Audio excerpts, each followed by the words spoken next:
Leaving is short to me, so, or whatever. It's not clear in my mind exactly what you've done. Today was only scheduled to be a work session. I see. But since we have a funding deadline for a grant application and we can only adopt a resolution that's not a closed session at a public meeting, we just have a regular meeting after, only to adopt that one resolution. Aren't all of our meetings combined meetings now, public and work in public? Except the December one, because there's a lot of wrap up at the end of the year. Okay. So right now we have time for public comment, and since I'm facing you folks, I go around the room once as a rule. We need, because this is recorded, make sure your best side is off for the TV. Just state your name. You don't have to give your street number, but the street that you live on. Okay, hi, my name is Michelle Goldberg. I live on Reading Road. I'm here on behalf of the Mom HSA, Mom Elementary School, one of the co-presidents of the HSA, and these are two other co-presidents with me. We were here because there's been a bunch of issues. First off, I own a dog. I love dogs, so we'll just get that part out. There was an issue, as you might all be aware, on one of the high school fields where a student was bit. Mm-hmm. And because of that, there's signs all over now saying that dogs are not allowed on the fields or the school fields. However, in front of Mom's school, it says that dogs are not permitted on our field, but it does not say it's not permitted on our property. As well as the fact that, if you're familiar with Mom's school, but I do have pictures just in case, our sidewalk basically is the front of our school. We don't really have much property in front of our school, so our drop-off and pick-up area is where children are walking in and out of our school. So that being said, in the mornings at drop-off and at pick-up, there's a lot of times dogs along our sidewalk, which is not safe for a lot of our students who are either one, scared of them, so they're skirting around them with their backpacks trying to get to their own parents. Dogs are sometimes fighting or barking at each other, which is scary. And also for the dogs themselves, though they might be sweet, as again, like what happened on that field, we don't always know how a dog is going to react. So we're here to hopefully find a way to get it zoned so that during drop-off and pickup, the sidewalk in front of our school could be a dog-free zone just during those time frames. So for the safety of children and the dogs, we just think it's an important thing. Let me just make a couple of comments and then ask you a question. Sure. First of all, Board of Ed property belongs to the Board of Ed. So they have the ability to say no dogs, they have the ability to say no ball playing, it's their property. The sidewalk is borough property. Right. However, this reminds me of some of the problems we have with pickup and drop-off time. The problems arise from school parents. Correct. It's the school parents that bring the dogs, it's the school parents at Tribble Park. And my question to you is, between the school administration and the HSA, you can't oversee your school parents?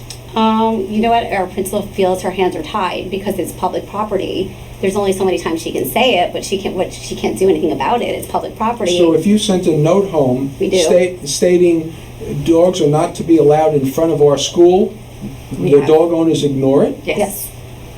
I mean, during the pickup. Right, you have to understand, I think the majority of us, I know Dan and Max, do you have a dog, Shama? Yes, I do. So, Paul, you have a dog? I have a Tony? Tony, you have a dog, right? I'm sorry. It's not an anti-dog. It's not an anti-dog. I own it. We are all dog people. Right. And, I was aware of the fact that it was an out-of-town dog that bit somebody at the football game. Right. That created this initial rush. Right. I find it amazing that the school principal and the HSA can't regulate their own school parents. Well, in all fairness, we don't have the authority to. I'm sorry? We don't really have the authority to. No, but if you set rules off, it's... We can't, and also enforce it, right? We can't say no dogs allowed on the sidewalk. So what you're suggesting to us is that we create an ordinance, which is what it would require, not allowing dogs on the sidewalk, maybe within 50 feet of the school, on public property, the sidewalk, during pickup and drop-off times. You have to be, maybe a half hour before pickup, and because sometimes You have to have pickup or specific drop-off time. varies. Right, so we would say like 8 to 9 in the morning, Mhm. because by 9 o'clock, if you're coming after that, you're definitely very late. Mhm. And in the afternoon, we get dismissed at 3:10, but 3:05 is kindergarten, so let's say 3 o'clock, right? But we also have a clubs program that releases at 4:15, where you get another influx of good 60, 70 kids running out of the building to get to the cars right in front of the school, Right. which is So, kind of the I'm- same. Yeah, can I ask you a question? Right, You know, the schools have been here a very long time, right. and dogs have been coming and going. I'm wondering if this is all stemming from a single dog bite. I mean, I'm finding this kind of, you know, all the other schools have the unique scenario that Mom has, is no different. Why is it? Ours is, I ours is disagree. absolutely Geograph- different. yeah. Do you want to No, see no, it? it's The not. way that our Space. pickup is, Well, your pickup is in front, but the Smith School pickup Smith is in is front also- and Yeah. along the side too. It doesn't really matter where pickup is. Where- You don't want dogs where the pickup is. Yeah. Whether it's in front of the school or on the side of the school. Well, I do And the think you're que- gonna the hear from question- the other The question elementary schools. becomes, We're kind of the how did the other schools, does maybe? They're right behind We are- us. we are all We're in the kind of same the way. first school to come. I would tell you this, I'm not gonna mention the school, but I was aware of the situation, and I get invited to a club in one of the elementary schools, and every year I come and I bring my dogs. So this year, when I was invited, I specifically said, because I know the rules, they always ask, bring your dogs. Is it okay to bring my dogs? They said yes. I said, please clear it with the principal. So I don't know how that school feels about it. I saw other dogs in front of that school as well. We can do whatever makes sense here. The question becomes, also if we do this, how is it enforced? We're not going to have a cop at every school. I was just gonna, You know, and so what do? You put signage up in front of the school. You're going to have these signs in front of your school or every school. No I mean- dogs, no drugs. well, it's the same thing with the Drug-free or parking dog-free dogs? restrictions Drug-free in front dogs. of all the schools. The timing is the Well, same. but I'm saying we The need, signs, we're going to need another set of the signs. pole Hey, Peter? is there, it could be. Perhaps we schedule this as a topic with joint use with the Board of Ed to kind of flush it out, to see if it's with all 4 elementary schools and what needs to be done and with the Board of Ed, you know, because obviously, think if we were to that's a- do something like this, We you need have the board's support. a joint use. And you would with- do it for all the with schools, Board of not Ed. We'll do it just one. We'll put that on, consistently, in fact, it's a. It may already be on the agenda. I think it because is. They I have know, an I item think about it is, yeah. ordinances, it's just that it's not clearly defined. Right.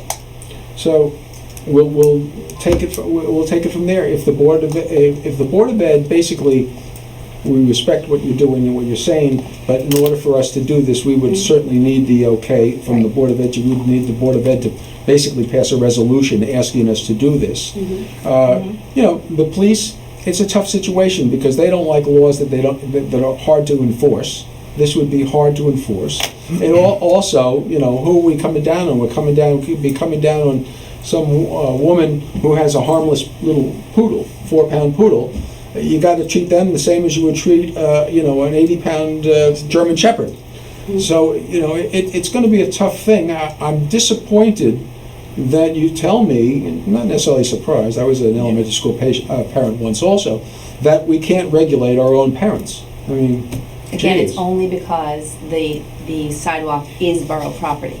So our principal feels like her hands are tied because she can't regulate the sidewalk in front of the school. Okay. She has sent information regarding don't bring your dogs on the grass by I the school. understand. And she So- also puts out in her signs, you know, for Right. the safety of everyone, you know, she puts it as nicely as she can, but I think if it was under some kind of zoning, she would have a leg to stand on, Right. she could say, well, look at the sign, but right now the sign says school fields, doesn't even say school property. I'm not ignoring you. I'm looking for a picture to show you of my I guess that dogs. rules out But putting I the don't think dog it park matters in. the size of the mean, dog, there are I mean, dogs I think coming to some the really, school, too. yeah, It's the not dogs everybody's might in be the the backyard. sweetest Doesn't matter, dog. invited dog. I just think that when you have students that are scared to walk in another own school based on dogs, Yeah. that's not really that's not fair. right. It's It's not not right. fair to the It's not students. fair. It's not really about the Yeah, dogs, yeah. Donate it's my about house the and students. property to the Selfish dog on park. for the. Well, we're working on a dog park, but not that that's going to That- matter because people have to go to pick up their kids, and if they have a Right. dog and it's a beautiful day and they don't want to leave the dog at home. I mean, they could walk up to almost as close to the school, but we're talking about like right in front of the school where the cars are, Okay, and we'll that's where the discuss line it moves. with joint use. So, I'm just going to show you a picture of my dogs watching the football game. Very cute dogs. I'm sure they're the Very best. cute dogs. Who's Dogs there? sitting in the bleachers watching the football game. So who's No, the to be favorite? honest with you, I'm a And this little, season ticket holders. I'm a little hard pressed. I mean, listen, sure, it's a drop-off area, but I mean, certainly Max lives there, I mean, kids walk this, well, they used to walk to school, so I don't know if they do it anymore, but. They do. So, you know, if you have just a separate zone, I mean, so what happens about that outer zone? I guess dogs are allowed to come to that sign and that's it? So if the kids walk Well, right in front of our school think is where we're it's over most We'll explain how to read the compacted. sign. Are you familiar with mom's pick up and drop off Yes, area? yes. Am I live on my. I invite you to come watch, and then you can see, like, right in front of our school is Right. where it is very chaotic. And with the dogs in the mix, it makes it scary for My some father went to children. one I school understand very well. I live on Magnolia. My kids went to mom's school. It's very clear. If you want to put a very clear distinction on the area, that dogs are not allowed because you had this incident, we will very likely take it with the Board of Ed What will and discuss it. What will happen is each school will have to measure out the designated zone. Yeah. Where, you know, yours may only be 100 feet Yeah. in front of the school. Smith School might want to have it halfway down Downey Drive, because that's where the, you know, each school, if we decide to go this route, each school will decide where the dog-free zone is. And then we'll move forward. And the people that bring the dogs are going to have to keep it in the car, keep them in the car for that duration. Exactly, or have your child stop at meet the you sign where the outside, sign that's is. right, you should say, they're all. It's a big enough street. Okay, now, The kids. is there, besides that single incident, was it another complaint, even people got scared, oh, I got scared, something like that, or just, oh, that is? I think it's an ongoing issue. It's an ongoing. You okay. mentioned If it's kids are afraid. I mean, I got a dog because my Alex, child was scared to go to mom's No, school no, based on the fact that there's no. always dogs there. And Okay. my older children were there, and we figured we had to get her over the fear. It's our little ones. So it's more the kindergarten first and second graders, No, I and those are the ones who understand. The first thing I affect do when I have kids So if and it's an dogs around ongoing kids is ask, issue, is anybody it's scared different or than allergic? one The incident. second Yeah. grade Okay. comes in here every year, Right. and they're disappointed if I don't have my dogs there. But the first thing I say You're before gonna they be over there move in with is, the sign. No is dogs. anybody scared or allergic to dogs? Unfortunately, people picking up kids don't always think of that, and they don't, you know, we, as dog owners, we suffer from the people that are inconsiderate, whether they don't pick up after their dogs, Right, or whether right. they're Absolutely. just Right. oblivious to fear and allergies. So we'll move forward with the joint use, and you might want to let the people on joint use know that you've come here and you want them to support this, because they could say. No, decide they're not to aware, do it. they're in on it. They're I aware, mean, they're, like, yeah. we've had discussions on other levels. We've had it with our Like, principal, we've Had had it it with with- co-presidents. We've had it with with the superintendent. superintendent, so. we just, everyone thought we should come directly, so here we are. That's right. Thank you, Ed. Thank you you, for we your appreciate time. You're that. actually right, that's the right way to do it. Thank you. Thank you. Thank you. Anybody else care to speak? I wanted to speak to this issue. I didn't mean to speak tonight, but I regularly go to Palisades Park for a doctor's appointment, and there is a playground in the school, and there's a green sign. I took a picture of it, and it clearly states on the sidewalk there, where parents might come and pick up their children. It says no dogs, no bicycles, no dogs, no this, that, and the other. So that it's a green sign with white letters like some of the Tenafly signs are now. We have them in our parks. There's one in And, Doggy Park, there's one in Griffin's Yeah. Park. And No dogs allowed. You know, I mean, I raised 4 children. I had a dog, and I think there are just some times where we have to see to the parents and the children, even though we love dogs. I don't agree that we should try to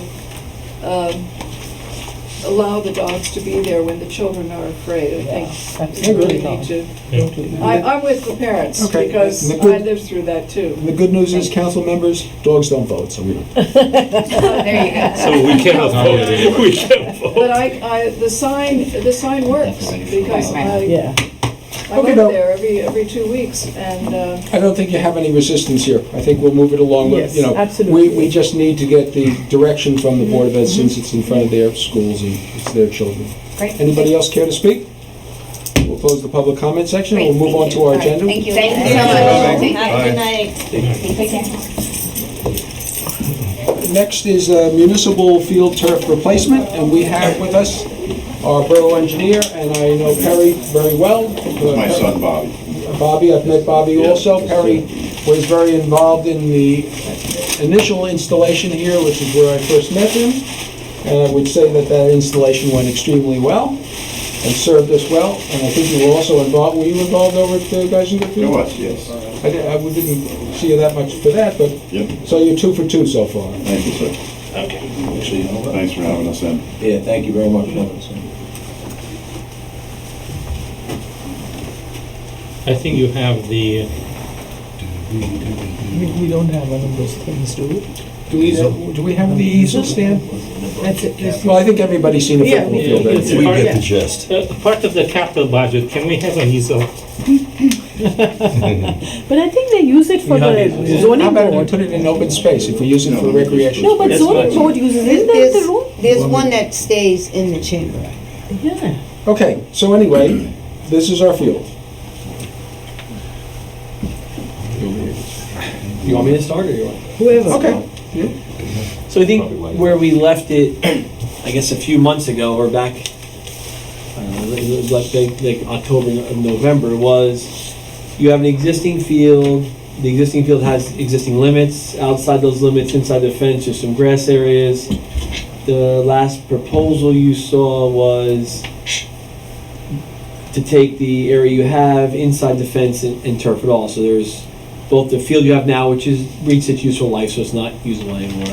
And then you have these small areas around the field. If you look at this map, you have, grass areas off this side around towards the backstop, and then a little strip up this whole side. There's a bunch up this side inside this wall. And then the other question is the infill, the rubber infill versus a cool play cover over it or a replacement with some type of organic material. That was kind of If you don't mind, those are two separate issues. Let's take them one at a time, okay? Why don't you or Perry talk about the options we have for the infill? And you can each give us your recommendation as well, and taking into account, of course, price, and then the members of the governing body can ask any questions they want about the infill. So I think Perry and his son are probably the experts on the infill, and I can help you answer questions if you want, so I think let them talk about that. Okay, great. Thank you very Please. much. Okay, thank you again, folks, for inviting us here. We're certainly thrilled to be a part of the new project there, and we promise to do a great job for you, given the opportunity. So I've been with Field Turf for 21 years now. They invented this new type of turf. It used to be the old AstroTurf carpet, kind of like what's on the ground here, and it's sat on top of a rubberized pad. So Field Turf was the innovator in this industry now. We presently have about 750 fields in the ground in New Jersey. Proud to say Tenafly is 2 of them at your high school and at the Borough Complex as well. So of those 750 fields, the use of recycled granulated tire rubber has been around for a long time. This is not something that's new. You've had it in your field here for 12 years now or so. We've been building these type of fields for about 22 years since Field Turf started out there. But even prior to that, they used recycled tire rubber in ice rink matting and daycare center flooring for running track surfaces. There's been a lot of uses where children and adults the same have been around these materials for a long time. There's been over 90 governmental studies done where they study this tire rubber and its ill effects possibly on the environment as well as on the users there.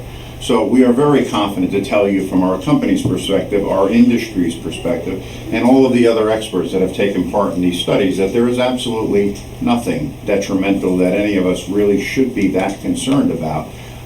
Although there are some materials that make up tire rubber that if you read through them and you see what they are, they would be concerning but that can be said the same of this carpet or this table that's here or not. So some of the things that have put the fear into that tire rubber may be toxic in some way or shape or form is when these materials are burned or there's an acid type introduced to them and the off-gassing is tested. So, but I would let you be the judge of that yourself. So we're not the experts. I work for Field Turf, so we have an interest in this, but my son Bobby's going to hand out to you a booklet that I had emailed. He has previously called Safety Proven with Science. So this is a booklet that Field Turf assembled that touches base. There's nothing in here that's opinion by Field Turf or our company or the industry itself. So it talks about crumb rubber. It talks about PAHs, cancer risk, air quality, dermal contact, and then it cites a number of the studies that were performed. For example, water quality there was a study done by the New York State Water Department, and it talks about the quality of water, and is there any leaching of the tire rubber, anything that might be toxic coming off. So this is a very interesting read, and I found in the last, I would imagine we probably put this booklet out there 6 or 7 years ago, but it's very informative, and even those that are highly concerned, once they digest all of the information that is out there and has studied this issue, they become very comfortable with the use. So for the last 2 years, we've put in between 50 and 60 fields in New Jersey alone, our company alone. There's probably been about 65 fields put in, so there's a few others that were put in by competing brands of ours here. But I would say, so of the 60 fields, let's say, there were 2 fields last year, and I think 2 the year before, where they used something other than tire rubber and sand. They used an organic material which was made of cork and sand, but at a price. There's a price to pay for those type of organic materials to eliminate the use of tire rubber, but it's very rare. So of the 750 fields, I think there's 4 that have something different than tire. So we can throw a rock and probably hit a dozen other fields here that have had the tire. So I come to you with in the spirit that tire rubber is not something that anybody should be concerned about, but of course it's not. I have children myself that played on these fields as well for many years. I don't have any concern over it, our industry doesn't, and that's based on the science that's out there, not just opinion that we want to sell you those materials. So with that being, he's going to pass this around to you, can read it at your leisure here, Bob. Harry, just to have a point of information, Yeah. does your company sell the organic? We do. So that, Yeah. it's not like you're trying to, No, absolutely not. So we offer every type of what we would call an alternative infill that's available out there. But I have to say to you, in most parts of the country here, it's not really common that these materials get used. And in the case of the 4 or so cork fields, or maybe 5, I think we did here. Bob, it's 3. It's 3. It's a set. Oh, there's 3 different pieces of. So Perry, when we met, we also discussed other alternatives to the rubber Yes. that your company provides at a much lower cost, and that has a huge benefit, and it's getting very popular. Can you bring that out? Sure. Cool. So let's see the vinyl. Yeah, so if you don't mind, Councilman, just let me finish my thought on that. So the alternative infills, there's a lot of different, and Field Turf, our company, being the industry leader, has really taken the lead on that for many, many years now. So there's nothing out there that we don't offer to you. There's sneaker rubber that's granulated. But once again, it's rubber. And if you dissect a broke down sneaker rubber, you'll find some of the same things that are in tire rubber, and you may have a concern about that. There's rubber coated sand that's out there. There's something called EPDM that's out there. That's a man-made rubber, the rubber that's used in track surfaces. There's all different kinds of alternative infill materials. All of them cost more money than the traditional recycling of tire rubber and sand that goes in these fields. There's organic options, fully organic options and that would be cork and sand. But when you use cork and sand, it's not as resilient as tire rubber. The tire rubber is very resilient for safety, for head and neck type of injuries. So you have to put a pad underneath the field.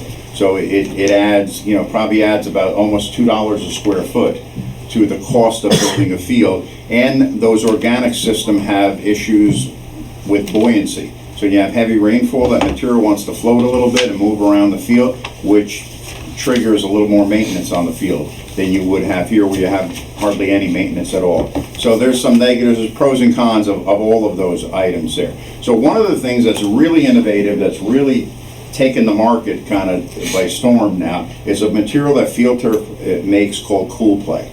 So Cool Play is actually, it was produced for high UV areas of the world, actually. So Southern California, New Mexico, Texas, Florida, down in Georgia, wherever these fields are subjected to UV. We only deal with it here for, 3 months a year really, where it's any serious UV. They deal with it 12 months a year. So those fields get really hot, and you guys know what your field gets like in the middle of the summertime, not that you use it as much. So Cool Play are these granules here that are made of, it's a mineral. It's a mineral that's combined with It's called a thermoplastic elastomer. It's like a resilient plastic.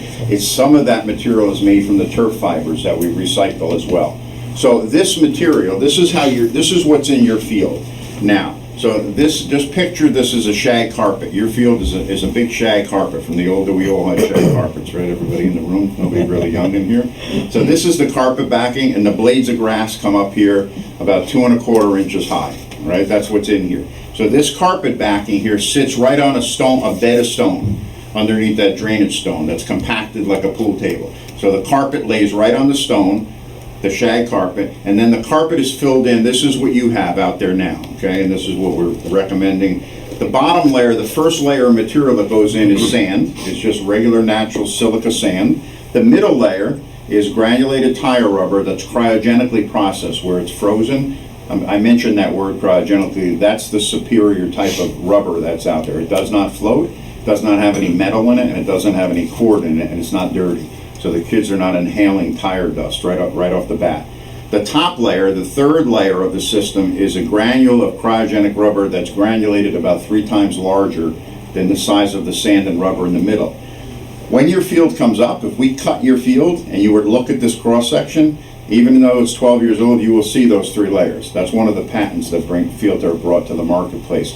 And this gives because when you play sport on these fields, too soft is not good. Too soft is just as bad as too hard in a field. So different type of injuries come from that. So we tried to get to the right, just not too soft, not too hard recipe, and that's what this does, okay? So what Cool Play does, now Cool Play, the use of this material takes the place of that top course of rubber, that larger granular rubber. So the field comes up where we're going to be extracting all of that material and rebagging it, and we test it to make sure that it's not contaminated with anything and that it's good for reuse. And I will tell you now, almost every field that we've redone here in New Jersey, they have elected to take advantage of that reuse or a credit for reusing that material. There's no reason to throw it away. It's highly resilient still. It only loses about 1% of its resiliency over its life, because it's only really with the top that's seeing that sun that's going to try to dry that rubber out.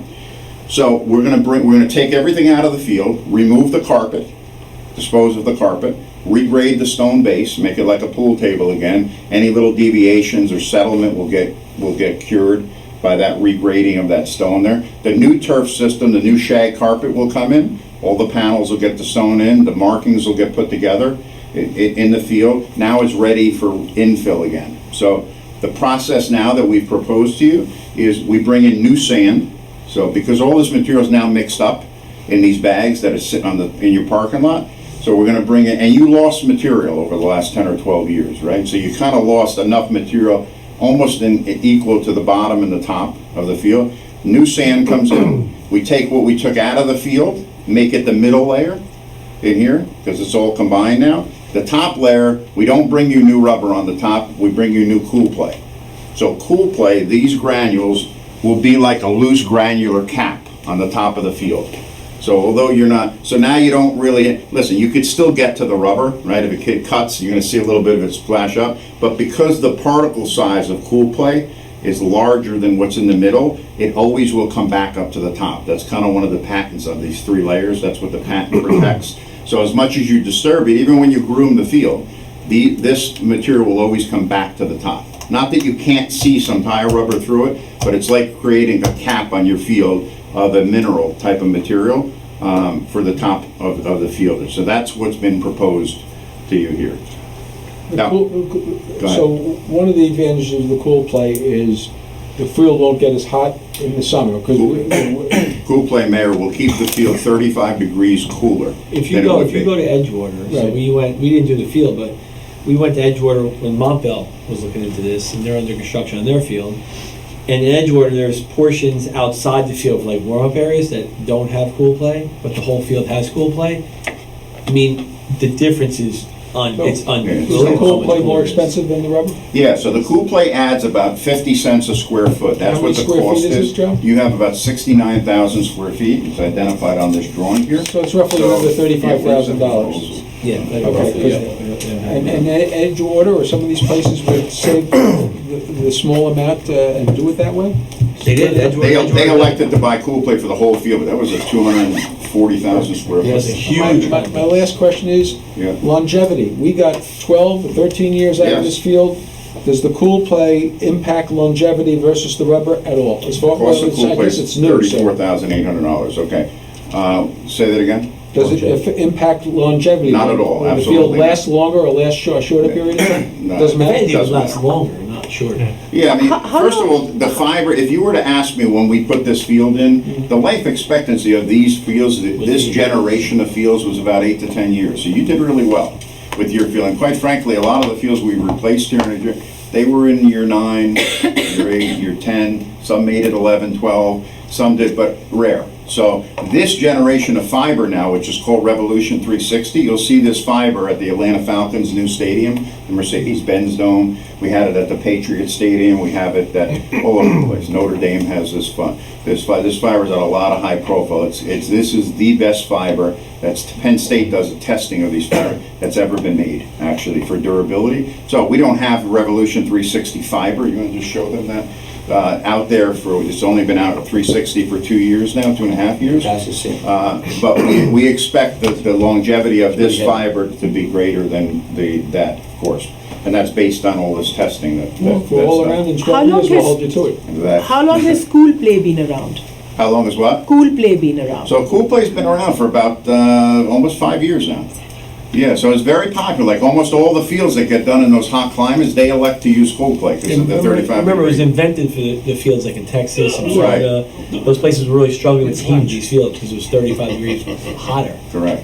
So But one there's of the- been no issues vis-à-vis the playing or the maintaining No, to be it. honest with you, when I mean, they- like you said, with the cork, it could float. And Correct. what about this? No, I it mean, does not if you float. go to Edgewater, it's in your backyard. It's not far And- away. In Edgewater, go right down. That is in play, and it's been there for a couple of years now, and it's in great shape. So, Perry, I have two questions, Yes, please. sir. First of all, you told us about a few fields that replace rubber with Cool Yeah, Play. you don't mind me sharing that with the Yeah, group? please do that. And the second one is, if we now go back to layers, we discussed different layers, why is it necessary or not necessary to have an additional layer or not? Can you get through that, through the G-force and the... Yeah, sure, okay. Would you please? So that's an easier one to tackle. So Gmax. Gmax is a term where they measure impact, right, to a surface, and it was established years ago when they were trying to figure out head impact to dashboards in cars for automobile accidents. So you've heard that term Gmax, right, before? So in the world of our athletic fields, ASTM formed a committee called the F8 committee, and the test method is called the F355. ASTM, they drop a missile, which is the weight of a human head, okay, from a 3-foot fall height, which is the height that typically North American football, where you slam somebody to the ground. So they were trying to establish what's the height. If you were to test the surface resiliency of a playground, where you had a 12-foot sliding pond, what would that zone be? You would need a really resilient surface there to protect somebody's head or neck from a fall from that high. So in athletic fields, they used the toughest sport, right, or the most contact sport, which is football. And they said, what's the best test to test for football? What's going to be safe? What's not going to be safe? We need to come up with a recommendation that's out there. So they formed this committee of like 25 people, orthopedic medicine people, athletic people, and they came up with a recommendation. And the recommendation was, when you test these fields by that particular test method, that the result of that field, the Gmax value, remains under 200 to be safe, to avoid life-threatening or critical neck and head injuries, okay? So, under 200. So if you asked ASTM's committee members, well, what should it really be? Should it be 160? Or should it be, they would say 199 is safe and 201 is not. That's all they want to tell you. So the closer you get to 200, the faster your field plays. The softer it is, the lower that number would be, okay? So here's an example. We went to Don Bosco Prep we resurfaced their field twice already. And we gave them a grooming machine that aerates the sand and rubber, makes the field softer. After you groom the field, it gets soft again because you're breaking up the sand and rubber. So it was 5 years into them using the field. Well, the machine comes in a crate. It was 7 feet wide. So I went to Don Bosco and I see behind the shed the wheels sticking out of the groomer. When I walked around, it's still in the crate, and it has 2 flat tires. They never use it because the football coach said My kids, I'm trying to get them scholarships, and I want them playing fast. So if I can get them to gain 30 more yards a game, it's to their benefit. The soccer guys at the school want the field to be groomed. They want it grass-like. They want it softer. Shows you who's in charge there. Exactly. So you have to kind of find the politics of the sports at every school that gets played. What do you want of that? But quite frankly, Field Turf puts a mass amount of materials in their field there. So you'd be challenged to get to where the field would become unsafe with Field Turf. Other systems that are out there don't have the patents and the innovation.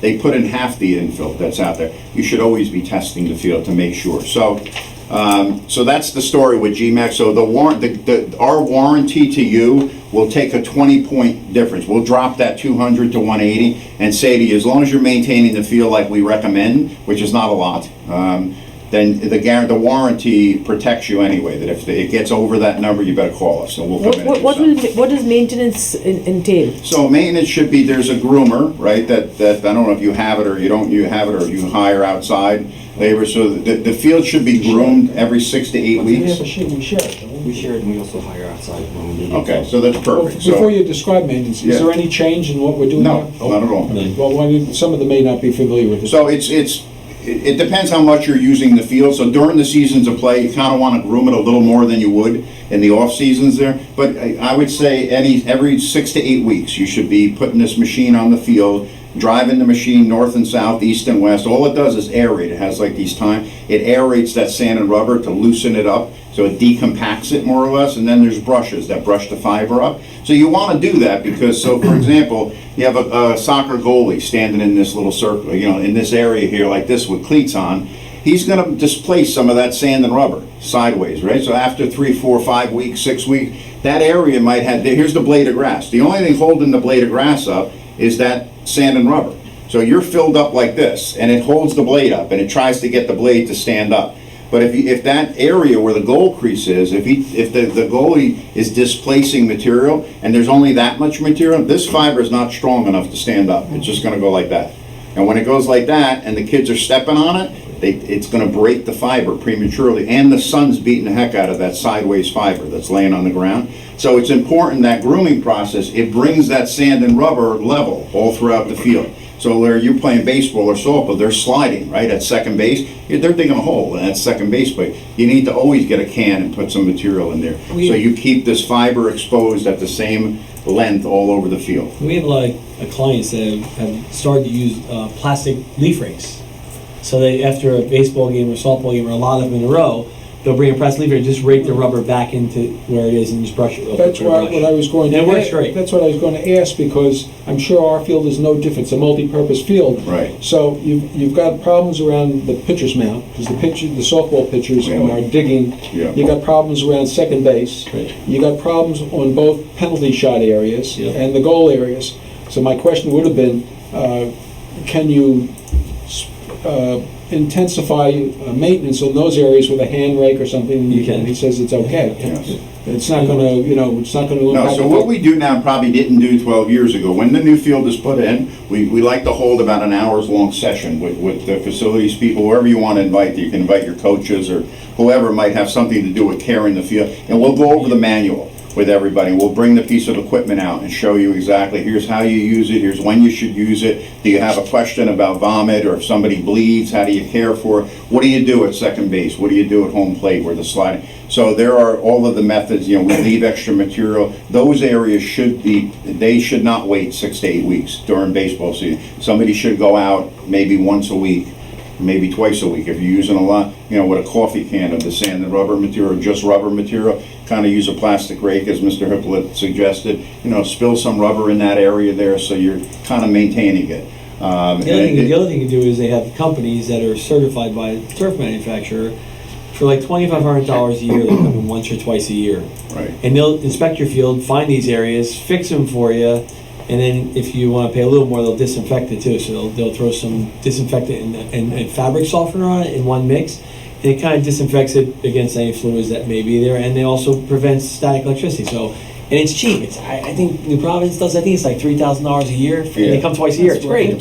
That's worth it. Perry, can you bring out the issue of layers? How many layers are necessary? If you need an extra layer underneath or not? Okay, so there was a question asked about an underpad, a separate pad, which they used to call elastic layer or shock pad, right? So back in the old days when it was this carpet, this knitted carpet, looked like Brillo pads, right? Everybody hated it, but it was the only artificial turf out there until field turf came along. So there was no sand and rubber. There was no loose, granular, resilient material. So you had just this carpet. So you had to build this pad underneath it. You had to put a shock pad, a foam pad or a rubber pad underneath the turf on top of the stone. That is a dinosaur technology. That's done. You don't use that anymore because the resilience comes in that loose form now, and it emulates natural grass. Like the old artificial turf wasn't really grass. So right? your It was recommendation is basically what you showed us. Correct. Those 3 layers. That's what your high school has. Yeah. No, I just have a question about, I'm trying to understand the dimensions. Is this what we talked about initially? We wanted to turf the whole area. Well, we're going to talk about that next. That was original, well, they're showing you where it's not Right. turf. So now, if you have this, just as a question for you, the existing, if we use the existing area, do you need an engineering plan? Do you need anything? Or you can just basically go for it? For the old plans that you have?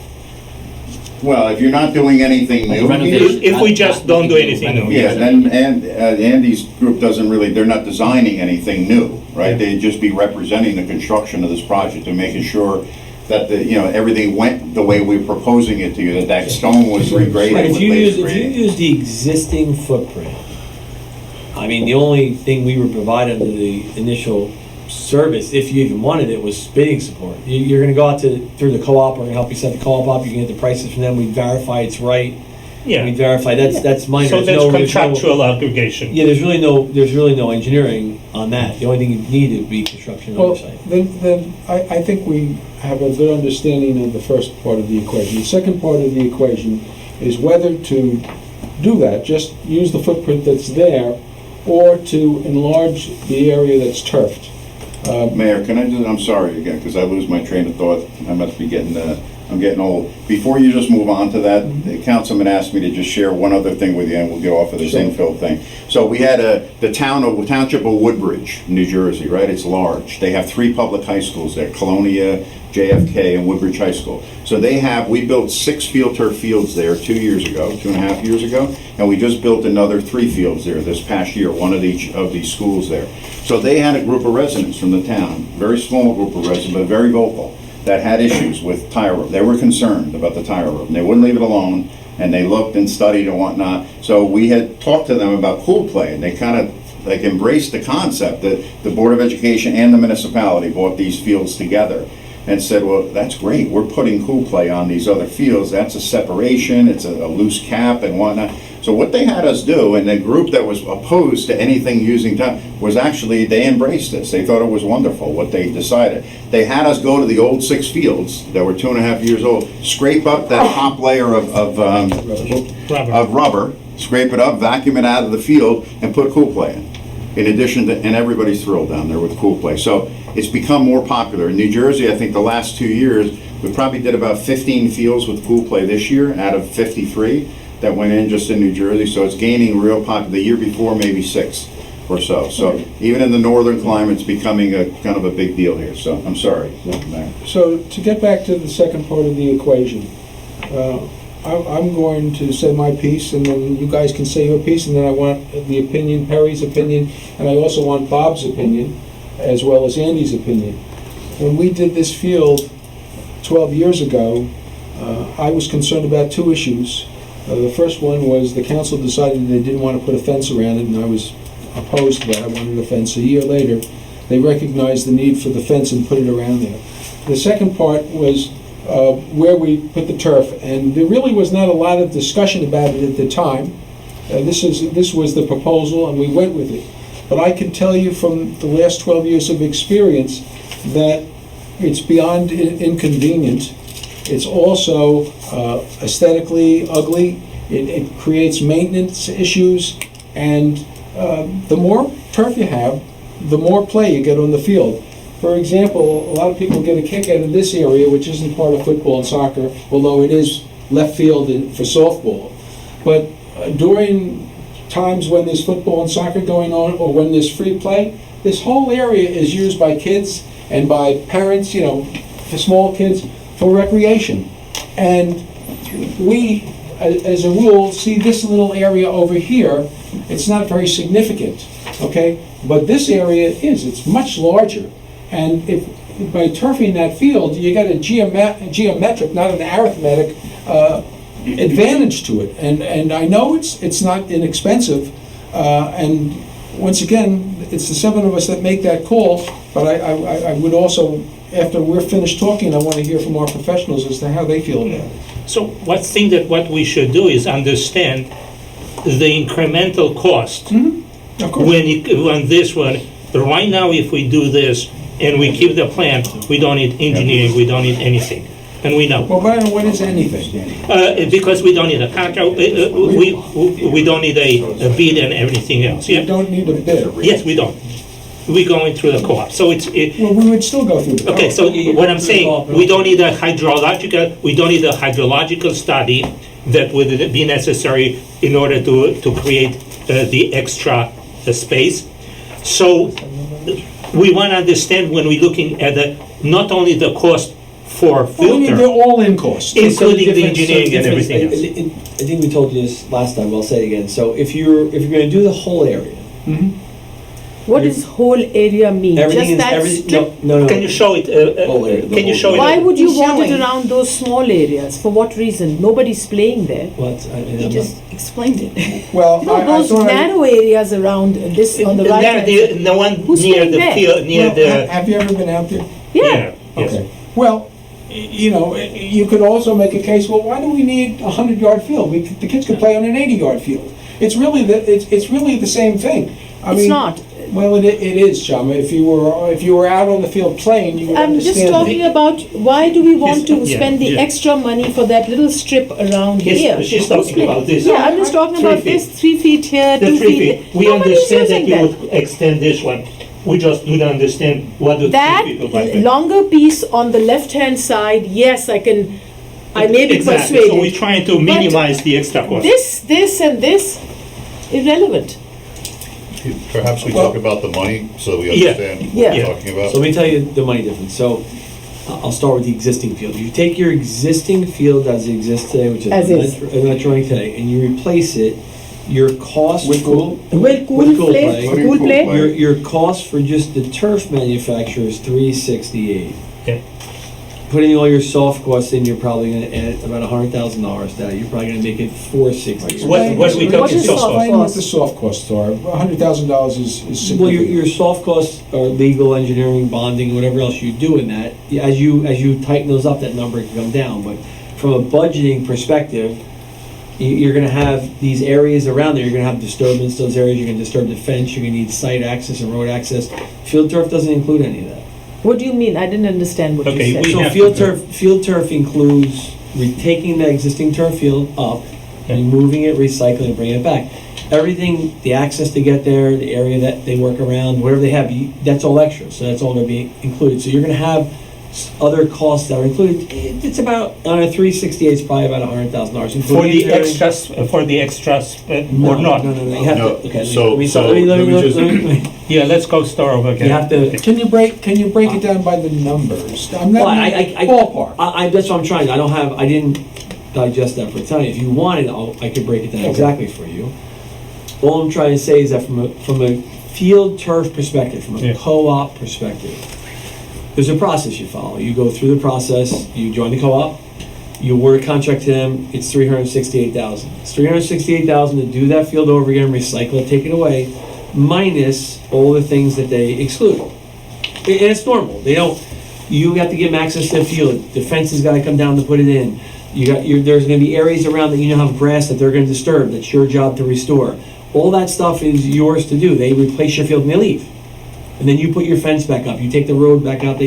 If they disturb your parking lot to come in and they ruin it, you have to fix it. Yeah. So you need to have soft costs in So your what you're, job. what you're saying is, I mean, we have to acknowledge this. course. If we put in our budget for $368,000, You're short by money. the time this project is over, we're gonna be short Yeah, of course. up to Understood. $100,000. Yeah. Understood. Yes, I would He make it- I can would break make it it- down further for Yeah. us. Right, I would make it under that situation, I'd make it 468. No, but we need a breakdown of all I will those soft yeah. costs. So, yeah. so you'd be done. That would be an estimate for you. You'd be done. You'd come in that there or below that. Under the other proposal, which is what I think your recreation director is looking for, turfing all areas inside the fence. That means grass and So you're talking about not only the big area, but the little areas too? all of them. Everything from the retaining wall, everything inside the fence that's either grass or turf and wall. You're gonna replace all that. Right. That does require some engineering because you're taking up existing grass areas and you're turning them into turf. There's drainage design involved. Then you throw in the cool play and the extra turf. The number field turf gave us for that, which I gave to you already, was $449. So their original price was $368. It was $449. So just on the So it's perspective, $80,000. 80,000. Then you have to, your engineering number is going to come up, and I think we gave you a So number. about It was like 150, right there. 620. I have to look at the number. I think the number was 608 all in. So it was 608 all in Versus? versus 489. 469. 469. Yeah. 469. So it's basically $140,000. It's a $140,000 difference. Now the difference, I'm just one person. The difference between the two projects is when you have turf next to grass and a fence, you have these areas that are a maintenance problem for you. So now I have to have my DPW cut the grass, fertilize it, and maintain it. You have to as a council offset whether you want to have this maintenance on these grass areas to keep it, or put turf in there and not worry about it for 12 years. I don't know what it costs you to maintain these grass areas because they're adjacent to your field. You can't just have them in disrepair. These grass areas, these areas here, this area here, this area here, and this area here are in play. So a kid goes to catch a ball, they're going to run through them. So those areas can't be mud, they can't be dirt, they can't be too hard. They gotta be maintained as grass or they become unsafe. I don't know why whoever laid it out the way they did it. Big mistake. Well, it's a mistake because you're running areas with a different surface now. So I'm running off turf onto grass. So it's a different surface. You can do it. There's places that have it. It just throws in another level of maintenance for those guys. And that's, you kind of have to wait. I can't tell you what to do. You have the cost, you know what the costs are. So it's 449. Max, hold on a second. Yeah, I'm gonna put it down so I know. Jamie, what do you On want? a recreation standpoint, on our side, we had this issue this year actually, between the turf and the dirt, it's uneven. So that's actually a safety hazard. Secondly, our football sleds, the sleds are, I don't know if everybody knows what they are, the push sleds. They're getting stuck and we can't seem to get them. In the dirt. They get stuck, our goals get stuck over there. We have storage there of goals in which we have grass growing and weeds and things like that, of that nature. And it's hard to get to. It's nobody's fault. It just kind of happened over the years. If we can get that turf, we eliminate all those problems. And if we, as the council, if you kind of run the numbers, I think Bob would agree that with all the maintenance and all the money it's going to cost, whatever cost that we are to get the 12 years out of the field, I think it's worth the extra money to just make sure safety and maintenance is all connected there, so it kind of relieves the DPW to do other projects and there's no maintenance there if we turf everything. And also, we do utilize the entire field, as the mayor said. We do use the cutout You have the and the uneven side. surface issue. The biggest advantage to an artificial field is as soon as it stops raining and the threat of lightning is dissipated, you can go out and play. In our complex, we can't, because here you have mud. Here you have mud. You have mud. Mud helps speed up the degradation of your turf. You want to keep that out of there. These areas that you say are insignificant, when you look at the field, you say you think it's insignificant. In my eye, it's tremendously significant because those areas are where the kids are standing, and they're not in the playing area. Now they're standing in the mud. Now they have mud on their feet. That mud gets dragged into here. Now we have mud issues. Now we have organics now mixed in with your infill. Then you have grass that starts to grow. And then we have an artificial field that they have to go in and mow around. You're playing. This whole area, I have to mow. We have to mow. We have to mow. Most people don't realize your playing field is the field surface itself, the out of bounds lines, plus you add 15 to 20 feet. That's the run-on area and the safety areas for kids to stand and play. It's not just that out of bounds line. So you have to include in your designs and your thought process and grades that 15 to 25 feet, depending on the sport. Some sports are 15, some are as far as 15 to 25 feet is to the left for kind of it's not part of either the football or the soccer field.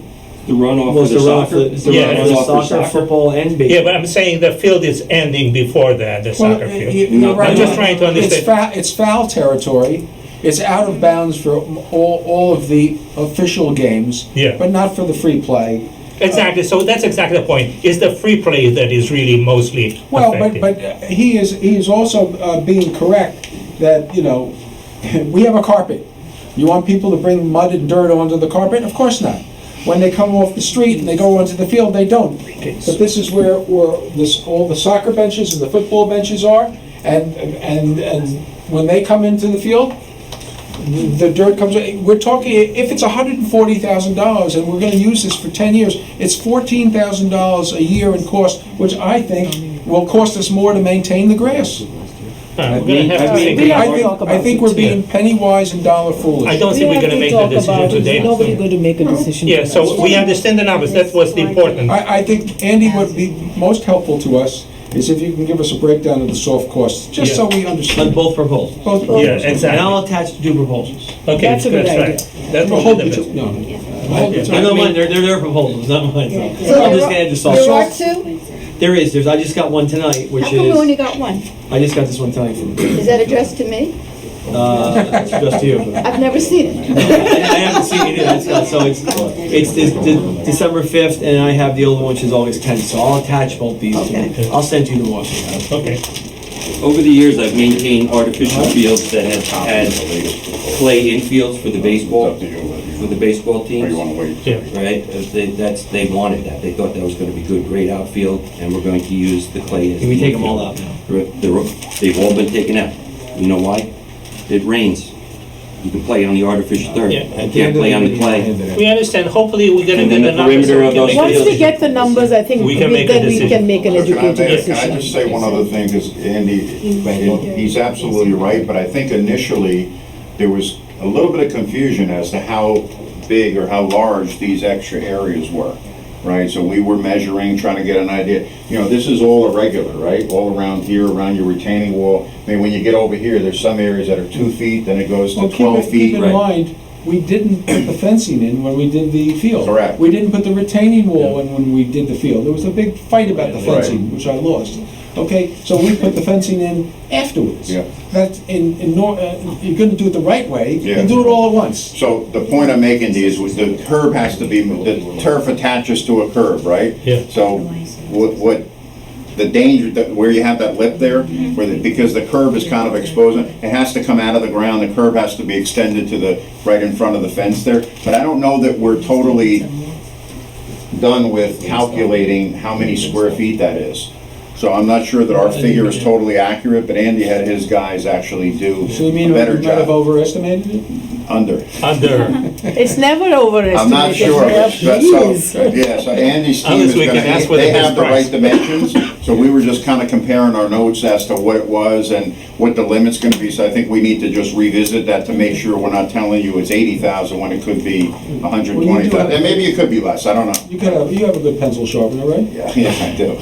So let's get those numbers All right. before we can do it. Okay, we Okay, thank you. understand. I think we understand. Thanks for your time. All Don't right. forget your Thank you. turf Hey, let me field. just point one other thing out to you. So in the proposal, just so you know, so the reuse of field turf material as Yeah. recycling, right? It's kind of, A bonus.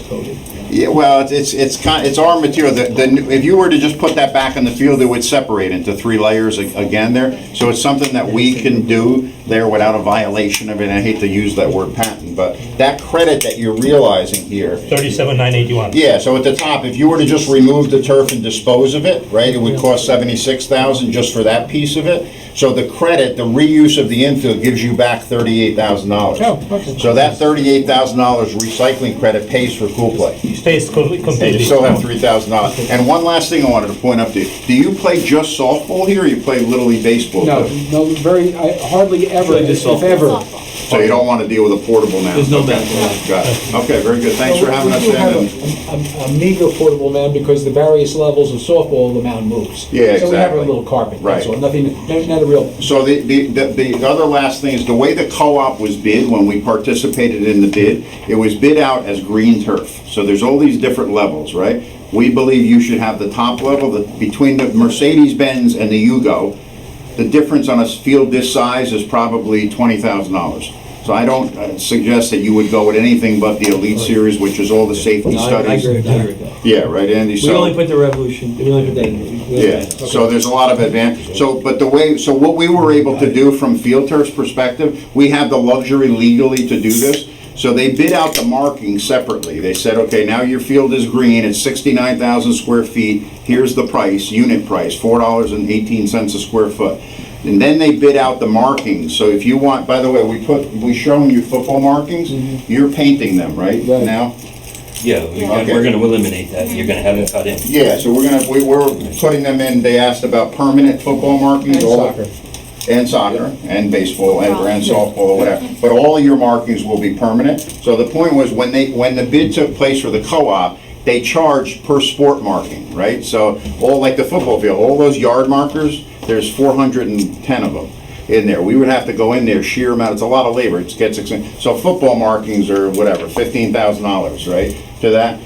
Soccer was $7,500, softball was $7,500. So we're donating those. You're gonna see it as donated on your price proposal. So you're only paying for the green turf. That's kind of our way to say repeat customer loyalty discount, and that's what we're allowed to do. So we're not, so you're saving probably, I don't know, another $35,000 from field turf in not charging for those sport markings. And the good thing is you won't ever have to paint again. You're like my wife, I can't afford what you saved me. All right. That's a good Thank one. you. Good seeing everybody. Okay, thank you so much. I'll hand this out at the end of the meeting so that we all have a chance to look at it. Probably we should have a closed meeting, Bill, we should have a closed meeting when he ends Yeah, up. no use, we'll just leave it on the easel. Yeah, you got it. Because it will Thanks go for your through time. the Okay. official. Thanks for having us, guys. Yeah. Thank you. Peter, are you allowed to receive direct quotes? No, Okay, it's indirect. okay, it's all right. I only took it because it's got Jules' name on it. That's exactly what happened. Next we have, I think do we know what the next steps are? well, Yes, I'm gonna provide you an estimate. the sooner rather than later. Yeah, Giving and you then we can both make a options, decision. which is the option that's existing, what's existing, and what all the costs are. And then the second option is taking it all the way to the limits of the fence and what those costs are. Are the materials And fine? regardless if it's. Materials are the same, yes, it's cool Yeah. play over the rubber sand. Yeah, I think I think the sense I get is we all want to go with Cool Play. which Yeah, means- oh, absolutely. I think it makes sense, Oh, no? absolutely. If you've ever been in that field on a summer day. No, I think it and makes it's not sense. 3 months, it's 5 months. Peter, what about the process of joining the co-op? What are the mechanics of that? That. I can tell you, the co-op, the way you join a co-op is you will first pass a resolution to join the co-op. Once you do that, you'll then advertise it. You have to advertise it for 20 days. Once you go through the advertisement period, then it's eventually finally you can sign the documents and join it. You'd ask your. What do we have to advertise, that we're joining You're this? joining a co-op that's Yeah. out of New Jersey. So you're joining a co-op that's out of New okay. Jersey, the state You said, requires. is this some something we regulation. can do now, or we Can have to we wait do till the that? first of the year? You need a resolution to join it. I Or want. next, Well, no, we do have 20 days left, but we probably have to have a special meeting just to, No, we have a regular meeting on the 12th. yeah. but then we don't It's a have 20 resolution, days. only and- needs one vote, one Yeah, meeting. so no, I don't, let me, No, Mayor, let me just, because we just did this in the Borough of Montvale. If you have the desire to do it tonight, you're just passing a resolution to join the KPM co-op.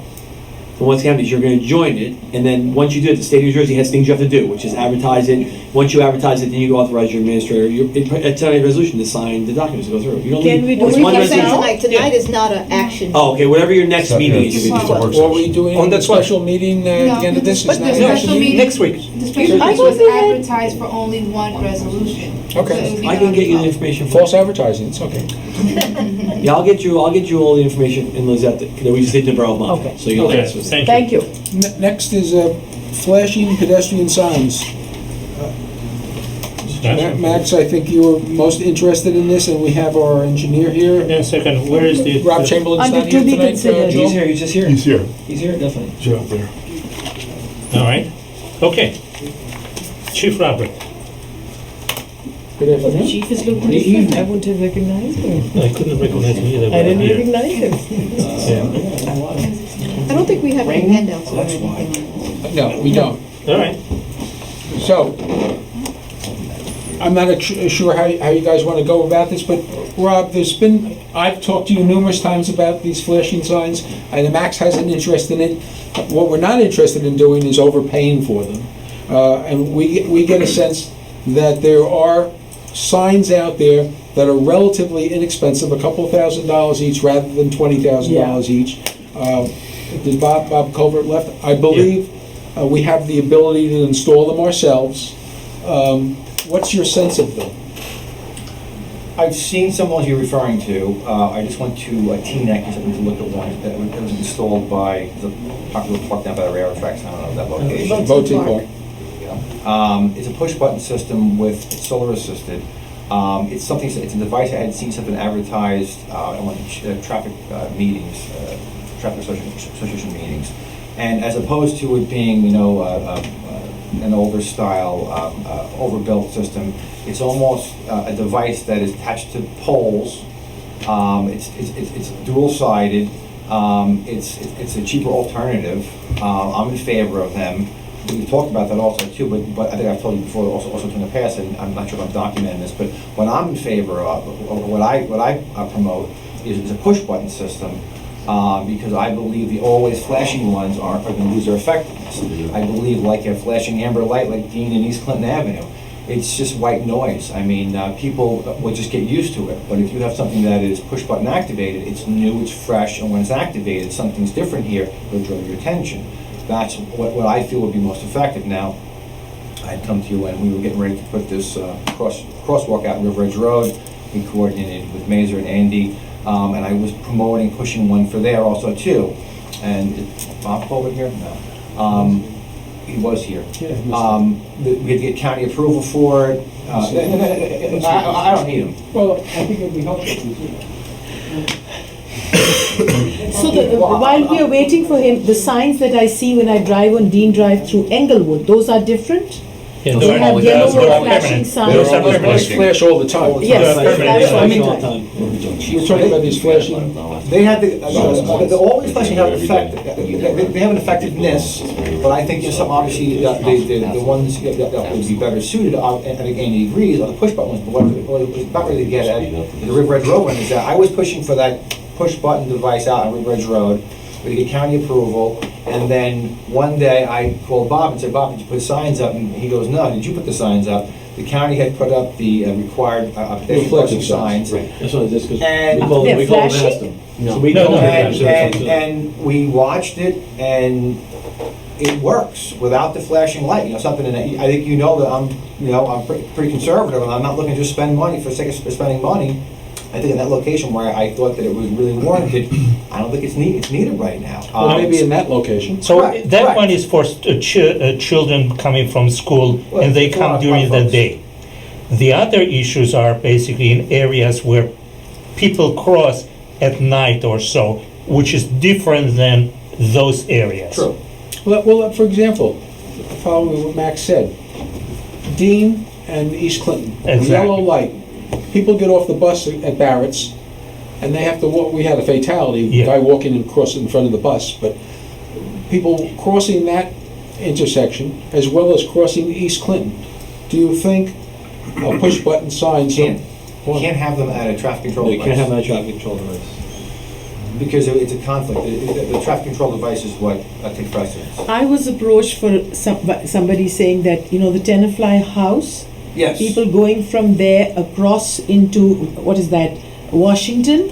That corner near the One parking location- lot, the and one they location said that they're comes to very my mind concerned about is that. Tenafly, Washington, I think Yeah. would be a good location. A very good But location. why are we talking so generally? We've identified the locations. The intent was to look at those locations and give us an assessment. We're talking like we have an All right, established location. why don't we do this, okay? Yeah. Let's simplify matters. Can we use forfeiture funds for this? To pay for these signs? What is that, Neil? That's money we collect, the I don't believe, prosecutor. therefore, believe you can. that's for law enforcement purposes, for things that aren't budgeted for. Yeah, I don't believe you can do that. Can you, Plus, I actually almost gonna, I don't have much. But do we know the price? what? Do we know the price of Well, the signs? that was- Yeah, so the signs, my- let's start with the price of the signs, because I think. My next, all right, so does everybody agree? I think as a trial, let's put one of those signs up, Washington and Tenafly Road. Now, the question is, what sign do we put up? We don't want to go for a $20,000 sign. No, absolutely Okay, So the signs, No. so let's start with the price of the signs. They're not $20,000. They were 20 years ago. The No, we just got a quote. the high end pedestrian crosswalk LED signs. I think Chief Chamberlain said it, which are push button solar assisted. That's the Yeah. key word. Solar assisted means connected to power. The power only comes on when it needs it. So if I'm a solar sign that's not 2:00 in the morning, it's not working anymore. It doesn't work until the next day when the sun comes back out again because the batteries aren't big enough. So they make them solar assisted. I got news for you, those signs that over on Sometimes Broad they- Avenue work forever. It depends. As they get a little, as they get a little, They must be, as they, they get a little bit older, Andy, the battery life, Can the we battery. just get 'em? All the signs that we saw, the specification is All over the place. 1 day of life for 20 days of use. Right, as the sign gets older, your What are battery the life numbers? goes down. We'll So- worry about So that. if you go, I'm trying, I'm trying. As the life of the sign goes down, so your normal push button solar assisted signs are about $6,000 a pair. A pair? A pair. So you get two. You have to have one on each side of the street. Yeah. One has to face one direction, one has to face the other direction. The wild card in that situation is the connection to the power. So if it's going to be solar assisted only and connected to power, you also have to pay for your power connection, which could be another $2,500 per load. Yeah, that's going to be more than the signs because we saw the numbers for 20 years of electrician, whatever. If you go with non-push button, only solar, put one sign on each side, it flashes all the time. Those signs, you can put them in for about $2,000. If you want to make it on a timer, so it only flashes certain times during the day, that helps to cost. That helps to cost a little more. Non-power assisted solar sign push button, non-power assisted. How much are they? Those are the ones that we you did. just said 2,000, right? No. When you add the push button, the cost goes up because the push buttons are wireless, so they need power, they need communication, so they go up. I could price you're probably looking at about $4,000. A pair. A pair or one? A pair, that's good. Yeah. Yes, but Because- hold on, wait a second. We're not gonna put a sign there So Bob that thinks doesn't work it's a little more if the expensive. solar doesn't perform its job, Bob, If right? you get- Because if you that's get- foolish. hold on a second. Bob, we don't have the ability to do in-house to hook up electric for these signs, do we? No, you don't have any No, electric no. near that intersection You need either. a- No. You'd have Well, to, you'd there's a end up street having, light there, don't we? what's that? There's a street light there, don't we? Yeah, well, electric code means you put in a box In and the meter meter, and in the everything. meter, and So you're saying the electric can be put in for around 2,500? if it's convenient. If it's not, it's gonna go up. It's If gonna it's go not, up. it needs a little more. Yeah, it could go. A question. Chief, Whatever. you were talking about a sign that was put on River Edge Road and you thought that it was effective. So in locations like Tenafly and Washington, where we don't have the power connection, where it's going to be prohibitively expensive or impossible, do you think that kind of a sign would work? To start, I mean, Better than nothing? those signs are what's used for the flashing lights anyway. Yeah. Because the flashing lights actually are Around on the it, yeah. perimeter. Yeah, If that's we right. could start with that, I mean, Are those signs kind of like shine, what do they call them? Yellow reflective. Reflective? Reflective. retro-reflective, yellow, fluorescent green. Now, again, they're eye-catching. Now, you have those ornamental, nice street lights that's gonna obstruct a little bit of that, but safety, I think trumps that. Yeah. Yeah. Well, then, I think what I'd like to see is that, with the permission of the council, put it in the budget, and Jewel, I don't know where it would go in the budget. Capital. Capital, okay. 2 pairs of For signs. well, wait, for this intersection, you've got you've got 3 crosswalks. You've got a crosswalk across Washington, and then 2 across Tenafly Road. So what would your recommendation be? Just 1 sign on in each direction in Washington, or do you You need a wouldn't, no, sign? you wouldn't put it I on mean on- Washington. I mean because on Tenafly. Washington, you can't put it at a T. Okay, so So it would only be on. Tenafly Road. okay. So we'll put in the budget for these 2 signs, and we'll see. Let's put in budget 2 pairs.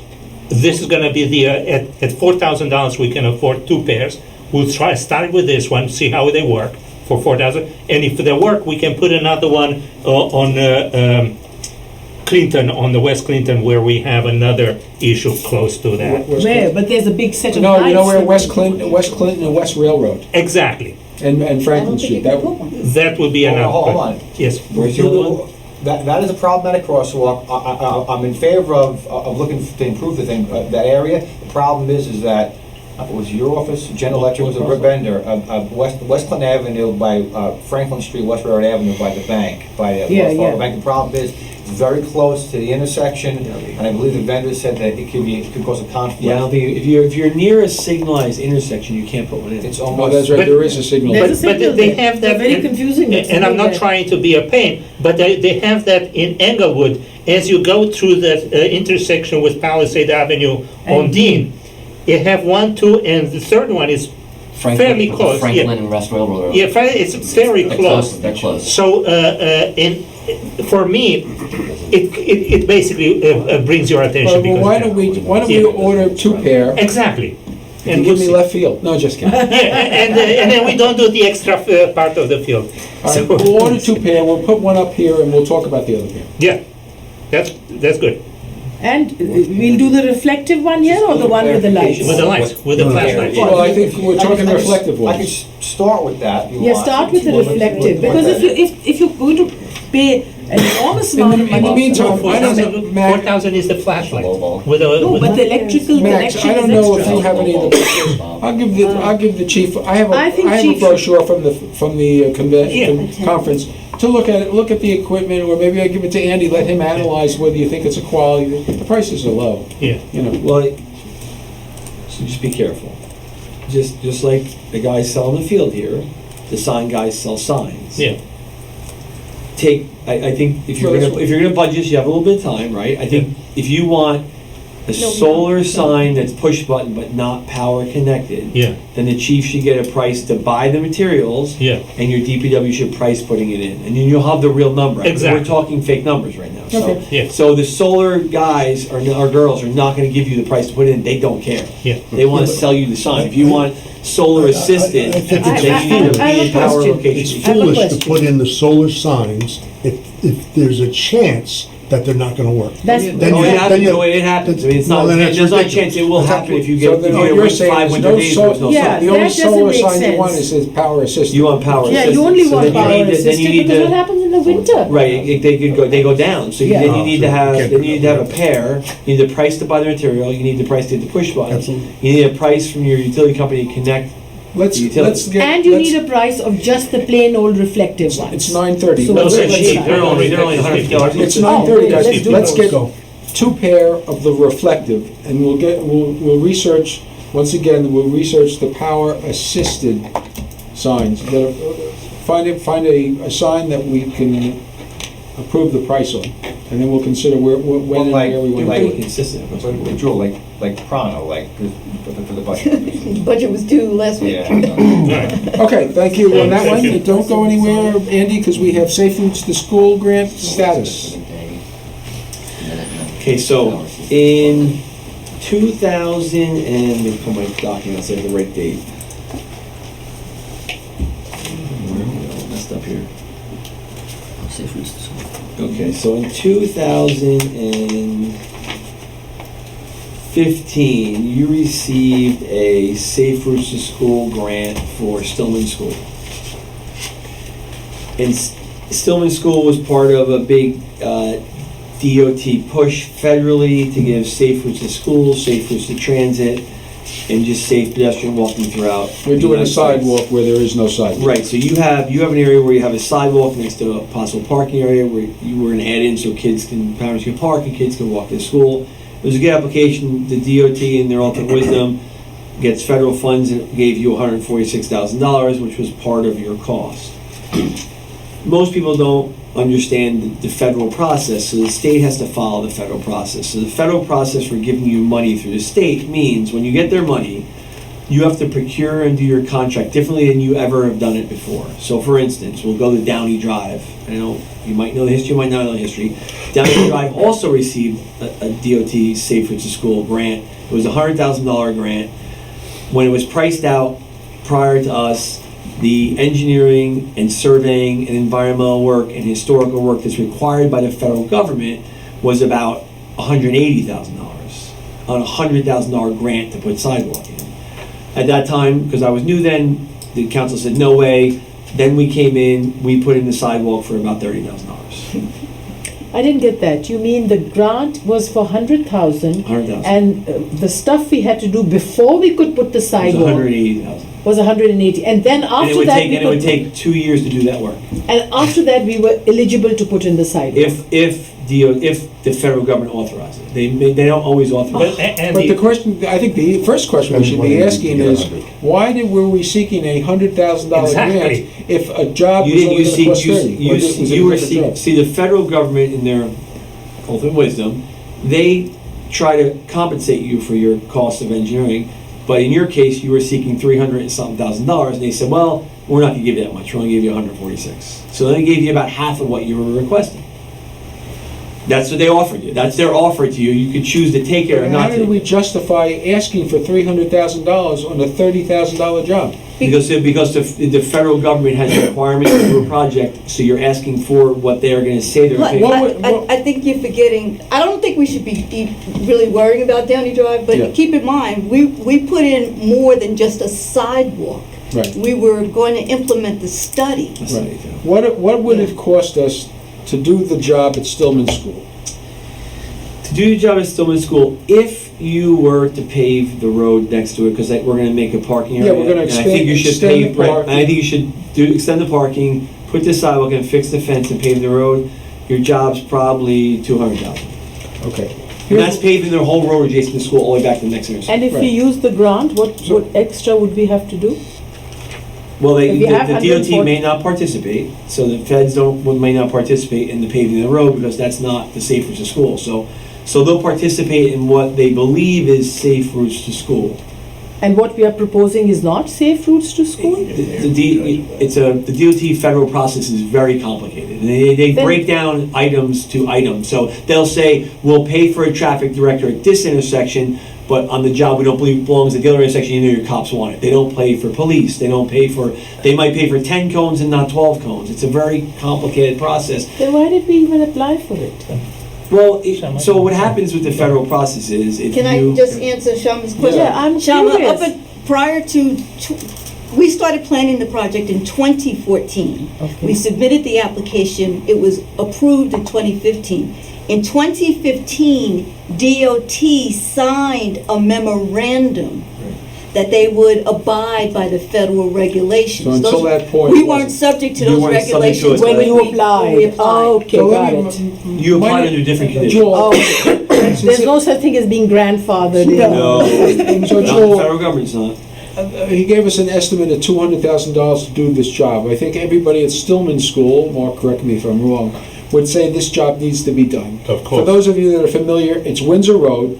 Once you get past the school building on Windsor Road, cars are parked parallel to the street. What we're looking to do is widen the parking area so they can park diagonally, so they can get more cars in there, and at the same time provide a sidewalk between the parking area and the fence. And that would go the length of the field. I don't know if it's going to go past that. No, we'll not go past, it will go Just to the end of the short of the property. house, yeah, just short of the house. Okay. And why so- are we paying for that? Well, we normally It's a board do of that sidewalks. property. What? It's part of that property, Well, why are we it's our paying for it? sidewalk, though. What? Yeah, but not the parking lot. Yeah, keep in mind, that was Well- the sources of funding and the distribution, it was never determined. Right, so what I'm going to Never was suggest to the council, since this is approximately a $200,000 job, at joint use, we can discuss sharing this with the Board of Education, and we'll split it. We'll pay 100, let them pay 100. But why are we going to say no to the grant? Do we know how much extra the grant will allow, I think, entail? No, that was a different story. I mean, for this what So we're what's being the story told- with this grant? Yes, What will it what's the cost us story to with this administer it? grant? What we're being told is it's gonna cost us So, more. We don't I'll know. I'll try to explain to you. The grant you've been offered by the federal government through the DOT is $146,000. Yeah. In the DOT process, through the feds, they require heavy-duty engineering, heavy-duty environmental, heavy-use surveying. So for instance, to put in this sidewalk, you need a boundary survey for every property that surrounds the area. You need an environmental review, both from a wetlands and flood hazard perspective and contamination perspective of every property that it touches. If anybody within the limits, if you encroach on their property for a grading easement, a taking, you have to have a meeting with them, your attorney's gotta meet with them, they gotta work on an agreement. There's gotta be a public hearing for each property individually, and it has to go forward, and they have to have the ability to meet with the feds and prove to the feds they were not forced to give the Well, property. wait a second, the only You have property to have- involved is the Board of Ed property. No, because you're gonna go up along the sides of those other properties, so your project touches the side. There's no properties. You No, we're touch not their gonna property touch. lines though, so they're involved. There's no properties involved. You're gonna go past the school to the next intersection. You have to go all the way to the next intersection. Well, no, I asked you, I said, we'll run this parking area and the sidewalk to the end of the school property. I The said, we're not sidewalk, gonna- the job was to take the sidewalk to the next intersection. So there's one other house? One other house, yeah. Yeah, but why not, I mean, I'm still Still, not sure it's a- how much of that 146 would be applied towards this. Yeah. And how much would be left over, if we can use this Well, money. if it's a $200,000. No, I mean, you have to, I need to see this in money. You're not telling us enough math, basics Yeah, maths we need here. numbers. Well, let me give you basic math. So, to put in the sidewalk and pave the road, if we do it as a borough project, Right. $200,000. To put in the sidewalk and road, to do it as a federal project, the project's about $400,000. Okay, so why? Because they make you do historic review, environmental review, full boundary survey, full topographic survey, full engineering. They require full-time inspection by a professional engineer, and they require full-time inspection by a borough person that's not your engineer. So the Now, project. hold on, I'm so not done yet. And then they have to have one engineer design it and do all that stuff, and a separate engineering firm inspect it. They can't. So let's just back to the math. So it's a $400,000 project for which they'll give us approximately No, $150. maximum. Maximum $150. So that means there's another $250 out of our pocket. Right. Yes. As opposed to us doing it ourselves, it's just $200,000. It costs us $50,000 more to accept the grant. If This is such insanity. That's what the federal government Hang on a does. second. Not like the federal government. The borough, just so you know, the borough of Montvale received the grant the same year for $476,000 to do a sidewalk, and they just gave the grant back. Okay, but And they're you gonna do their you say sidewalk. 146, is it guaranteed 146? No, it's up to a maximum of 146. So they cannot even So give us let me- a Go down with the up to. let me just go, let's talk about it. If we reduce the borough project, we can have it in the ground next year. If you do it as a federal project, the earliest it could be in the ground, if authorized by the federal government, would be 2 years from the date you start. And we've already waited 3. Well, that's why I'm suggesting first of all, I'm not optimistic that the Board of Ed is going to authorize an expenditure of $100,000 for this sidewalk. They have no problem if we pay for it. But I believe that we should suggest a partnership. It's and- their school, they should be more No, worried so- about the security and safety Right, than well, we should. they are worried, but, it's our kids and our people also. That's why I'm suggesting a Much more partnership. they should be worried You know, about it. we went through this whole discussion for the swim club parking lot, and I would think everything else so. we do. So Now, just from a perspective of engineering for us, if you do the DOT federal project, we would recommend you hiring a different consultant. So we recommend you hiring a DOT consultant who's going to take you through the process and run it the whole gamut. It's a long process. It's going to be 2+ years. Are they ever going to designate them? Because that's what They the haven't. holdup has been. They have not redesignated consultants in 2 years. Okay, but I'm not feeling warm and fuzzy about the up to. I mean, it could be 50, it could be 75, it could be 146. Oh, As the process goes on, This is not Atlantic City. If you do historical review, and you Let's find get something, you have to keep paying money to solve the problem. You can't stop. Let's get a DOT consultant come to- They haven't appointed They haven't anybody. appointed. There are some other that were appointed before. Let's get one. The No? contracts expired and they were supposed to rebid them and they never did it. I There are understand that. no people that we can go out and hire. This has been. No, we don't want to hire anybody. What I would like to see is a DOT specialist who comes to us and tells us, as a matter of a function, this is how the government projects are run. You don't need that. Those It's, are- it's told all you, on the Max. website. I actually Yeah. gave you the whole. He just told you how it Right. works. Excuse me. He's not a specialist. He said, you need a No, no, specialist. no, no, no, no. Mazer does this work. We would rather not do the DOT. I upfront understand work. you would It's just rather too not. onerous. You're not gonna wanna pay for it. I understand. We'd rather stay out of it. Then So we- it's, so there is no such person as a DOT engineer. Yeah, we were qualified, so we were qualified under the first round, as part of a group with another firm. All the firm's qualifications, they're all expired, so the DOT hasn't re-upped. It's kind of like COA. Oh At one my time, there was a COA God, this department, is- Yeah. now there's no COA department. And if you're trying to verify the requirements, I gave that information to you. I gave you the actual memorandum that DOT signed, and I gave you the link for the website, which spells it all out. Yeah, but- That is, because DOT You're not gonna get any is, further right, DOT information. is just an agent of the feds. This is a program that is administered by the Federal Highway Administration. Okay. DOT is just a pass-through. Correct. So I think, right, the only two options we should consider is, first, I think we should give the grant back. You don't wanna let it just stay out there, because And if you let it stay second out of there, it all, hurts you. if we're interested in pursuing this, we can suggest to the Board of Education that we split the cost of the project. I We think give them first the- talk to the Board of Education. We They can may not always wanna give do the it. money back. It's on the agenda. However, they have a mindset where they think that giving back a grant makes them look bad. Yes, it does. Well, let them pursue the grant. Yeah. Yeah, it's right. Let me just help you out here. So, the way the DOT looks at your grants Is it? it's ours, versus the isn't it? Federal Highway Authority is different. So DOT, even though the money is federal highway money, your state, even though it's not their money, has given you $146,000 to use, and you're currently not using it. So every year you apply for a new state grant, it lowers your mark towards the grant because you have money sitting out there you haven't And we used. have grants. So you have to make a decision whether you want to keep it Well, with this, or pass the for resolution. example, This with is this not something that impact, has to be our done our today. request for Not a today, grant- It's I been would sitting do it- around for 2 years. Would this impact our Talk to the Board of possibility of getting a grant for Piedmont Road? That's a DOT grant.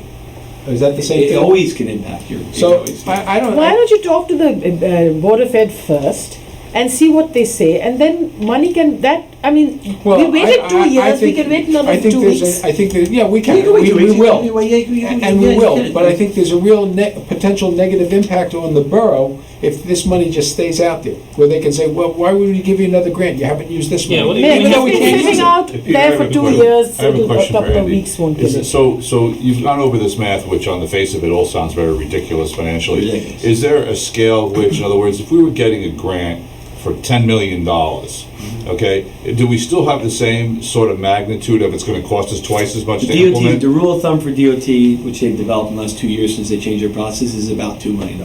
When you get $2 million, it's worth it. And below that, the administrative costs are too high. So Administrative costs are very high. Okay, thank So you. the next time we want to build a sidewalk, we ask for 2 million. That's it. Exactly. We build a lot of sidewalks. Exactly. Okay, And they keep, just for the 2 years, it really hasn't been out there 2 years because the DOT stalled the process for a year. So it's only been a year. Yeah. What the DOT transportation said was as fine. late as today is from Rich Lovelace, your rep in this area. He said, your year's ending, come into January, you guys need to make a decision. If you're going to keep the grant going forward, you need to pass a resolution saying, we'd like to keep it and go forward, or we're going to disband it and we want to let you release the money. Because they haven't released the money back to the feds. Technically, even though they delayed the project, your time frame was to construct the project in 2 years, and your time frame's over.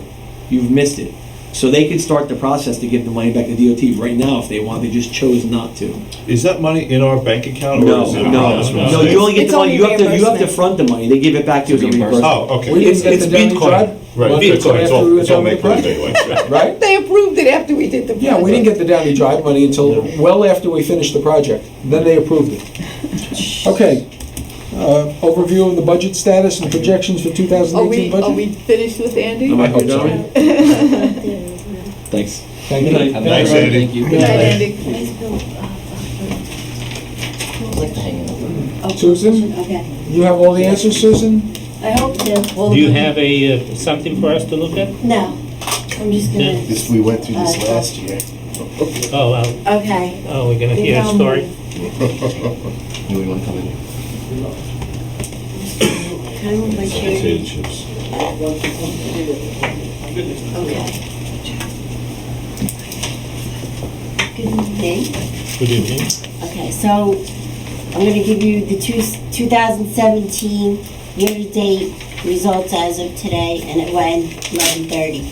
So revenue, as of 11:30 year-to-date, we're 3.5% above what we anticipated. How much, I'm sorry? 3.5%. I mean, it's going to go up. We have another month to go.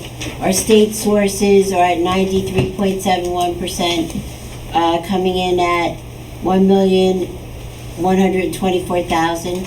Our municipal sources are at 4,425,000. The total of that is 5.5, almost 5.55 million, and we anticipated 5.4 million.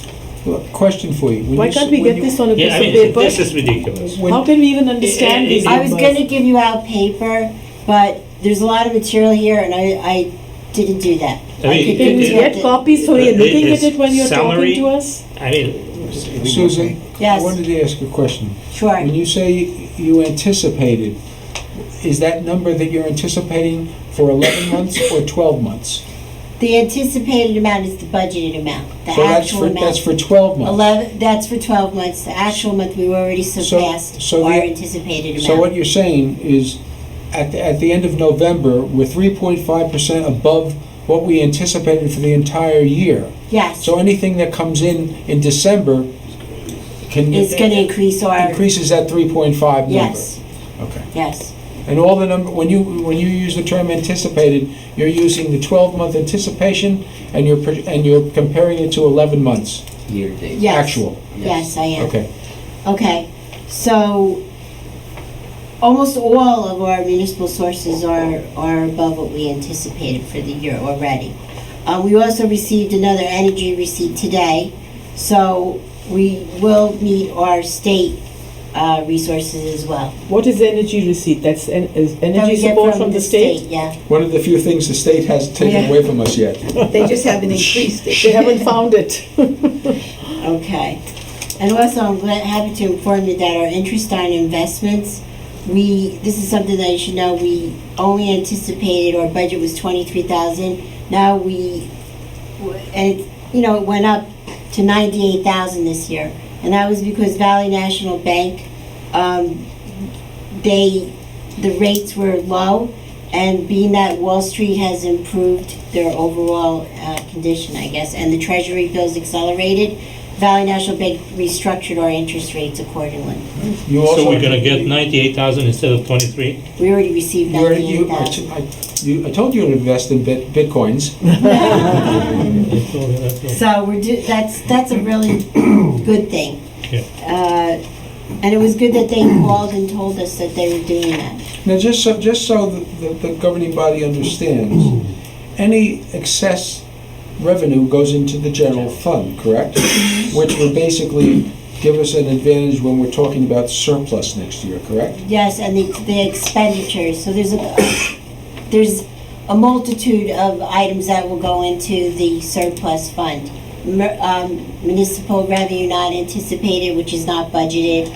Your unexpended reserves in the current, that's a 2-year budget cycle. So 16's unexpended reserves will be pulled into surplus as well. Any of the individual expenses above the point that it's something that you should give us a notice of? Right now, I'm going to get to expenditures in a few seconds. But, right now, we're in very good shape with budget transfers. I think I'm only going to have a couple. It's just a reallocation within a department, and very little will be transferred in this coming month. Okay. So expenditure, is now we're going through the expenditures? Yes. Okay. Okay. So as of today, we have spent 24 million of our 28.9 million budgeted. This is through today, because I pulled the reports today. Yeah. We're gonna have another payroll, 2 payrolls in December, which will come to about $1.2 million. And as part of the budget, so that, you know, you don't think we have all this excess monies, which we will have some surplus from last year, there's a 1.6 million reserved for uncollected taxes. And that is a non-spending budget account. At the end of this year, you know, we'll carry into the 2018 reserve year. So as a reminder, and I'll say this again, we have a 2-year budget cycle. We're spending against 17, will continue into the beginning part of 18. So if I'm looking over here, say where I'm wrong, we spent so far 24 out of 28.5. 5 or 9? 28.9 or 28.5? What did you say? It was 28.8 on 28.9. 9, okay. So we have another $5.8 million, and we are expecting one extra payroll, 1.2 million. No, not 5.8. It's 2 payrolls. 4.9. No, there are 2 payrolls totaling about 1.2 million. 2 payrolls, 1.2 million. Right. So we'll be at 24 plus 1.2, 25.2. 26.8. 26.8. So we're looking over here like a approximate difference of $2 million. Well, not really, because then you have the 1.6 Six million, for which the is a uncollected. non-spending budget account that's in that number. So I don't want you to No, think that that's so also it's, there. And we have a bunch of expenses that will be. Right. Okay, It'll did come we in do- in January. But are you at this particular point, choose my words carefully, you're relatively comfortable with where we are? Yes. And I've also implemented and talked to the departments within the borough and tried to get them to record their liabilities prior to year end, Yeah. encumber the funds and commit them, so that next year, what they know. Of course, they can't encumber what they don't know. Sure. So, but we do anticipate some monies going out next year, as we do Sure, every Of course, year, to close the year. in the reserve year. But if I look over here right, our revenues coming in are going to be at least 3.5%, at least higher than overall anticipated revenues for 2017. Correct. At least It's going to be 3.5. more than that. But Okay. we'll use the lower Yeah, number. for the moment, it's Okay. going to be probably 5-star. While the revenue, the expenses are going to be pretty much online. Right. So we're going to be having an excedent of about 3.5% or more in our budget on a No. cash flow basis. 3.5% of 5 million It's like, versus it's like- 24 million, Right. 26 million, not even we close. can't go like that. So, let me see where we are. So, we talked a little bit about surplus, but the unexpended reserves, the miscellaneous revenue, not anticipated excess surplus resulting from operations, that's what will determine our surplus number, but that, we need to get more into the beginning of next year to determine that. Municipal Open Space Trust Fund, since that's gonna come up, has a balance today of 1.85 million. As of today. Yeah, as of today. I just looked at that before I got here. Health insurance premiums for 2000, now I'm gonna go into 2018. Health insurance premiums will remain flat. However, the employee contributions are gonna go up in accordance with Chapter 78. The employee wages, as you know, in our forthcoming budget, they're gonna increase from the contractual obligations, and that's outlined in all the salary ordinances that we do. Every department head where I received their expenditures, they are trying to keep them flat. So I don't think we're gonna see much of an increase in operating expenditures next year. Our debt continues to be stable, and as you all know, that we restructured this year, and we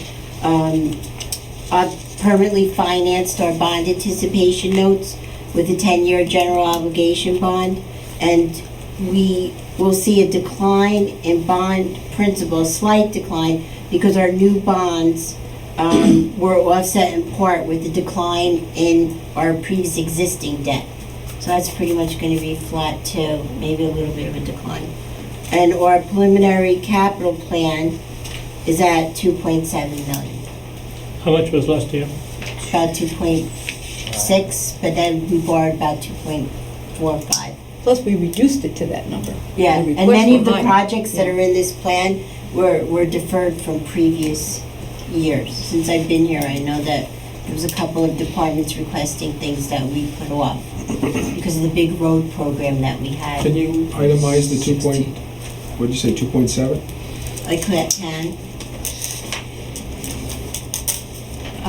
So, basically, Susan, I'm so sorry. It's very hard to follow. I know it is, and I this was is debating whether or not, but I wasn't really ready to distribute this because I have to tell you that I had the tax sale last week, and basically I compiled a lot of the numbers today, and this is very preliminary, and I feel comfortable with them stating right now, but if you want me to give you some copies, I will. This but- information only came in on Friday. All right, Yeah. we have a week from now. We have a Yeah, I mean, meeting. I've been really working hard to Yeah. get this together. Susan, we have a meeting a week from now. Can we get Can some we get paperwork that and discuss it at, because it's impossible for us to remember and be No, I able. understand, it's better to see it in front of you. Yes, absolutely. So I could give you some of the schedules, and you have to realize that it's preliminary. If you can do a See schedule what you can next put week. together for next Tuesday. Yes, Okay.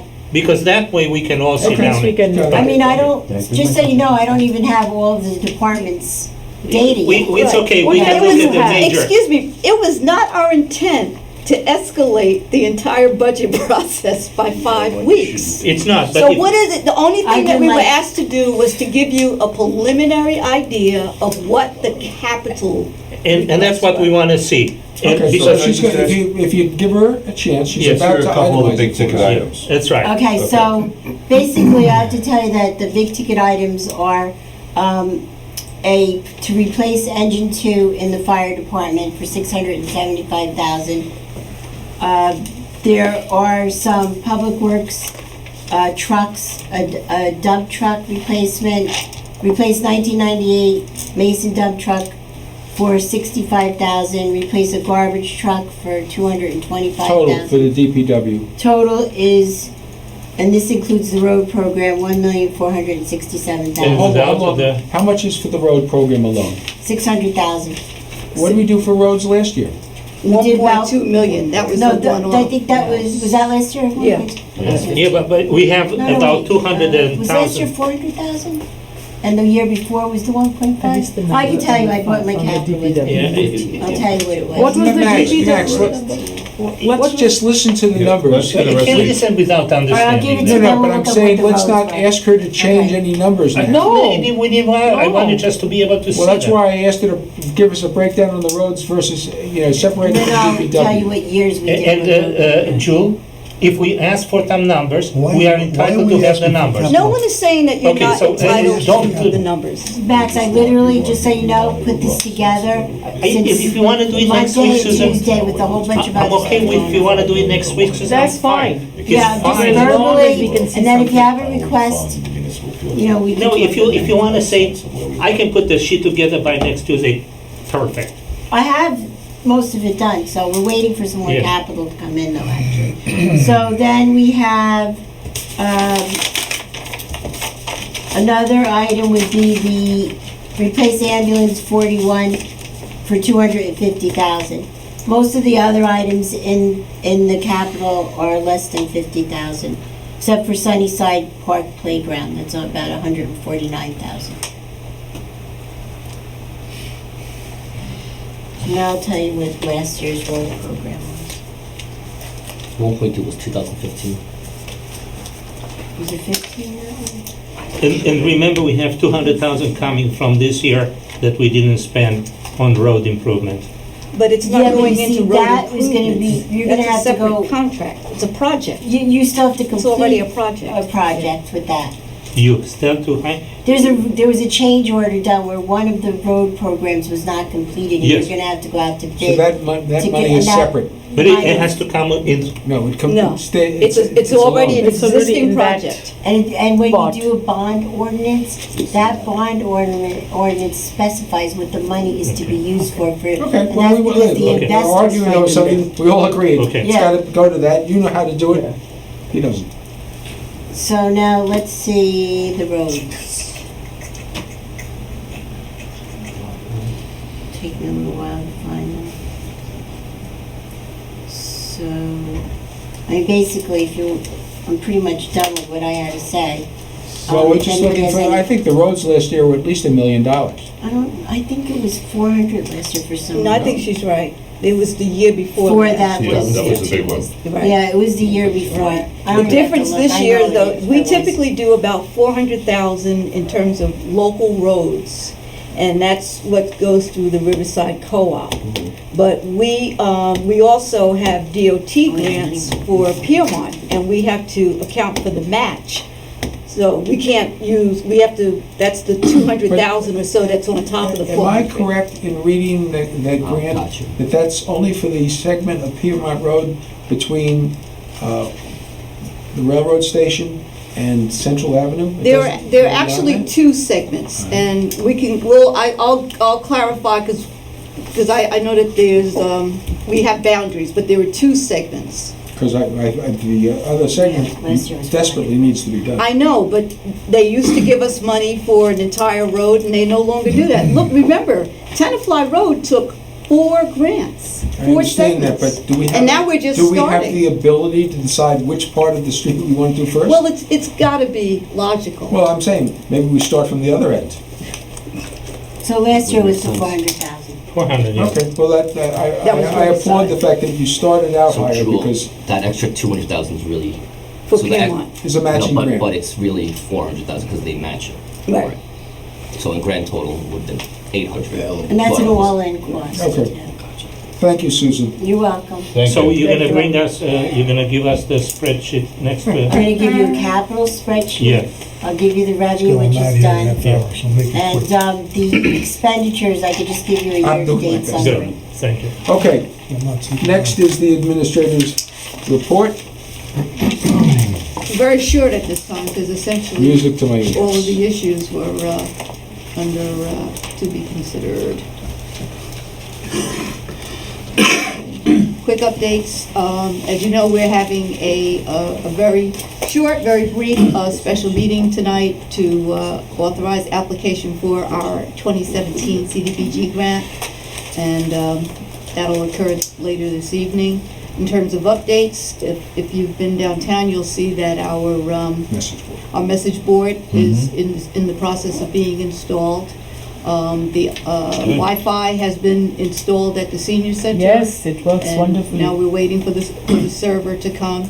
We've had our initial meeting with the Oresco Park project team, and our next team meeting will be January 10th, and we'll be reviewing the preliminary 30% design concept, and the consultant will be invited to the council meeting on January 23rd so that you have an opportunity to see it and also give your feedback Just one before we second, move to the sorry. 60% level. The IT at the senior center, is it secure or unsecure?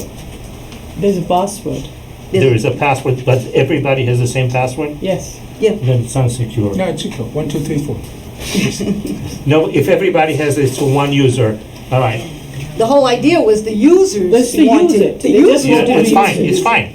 It's Yeah. fine, that's how it is, but it's just they have to be made aware that they should not use personal or something data for that during that, while they are there.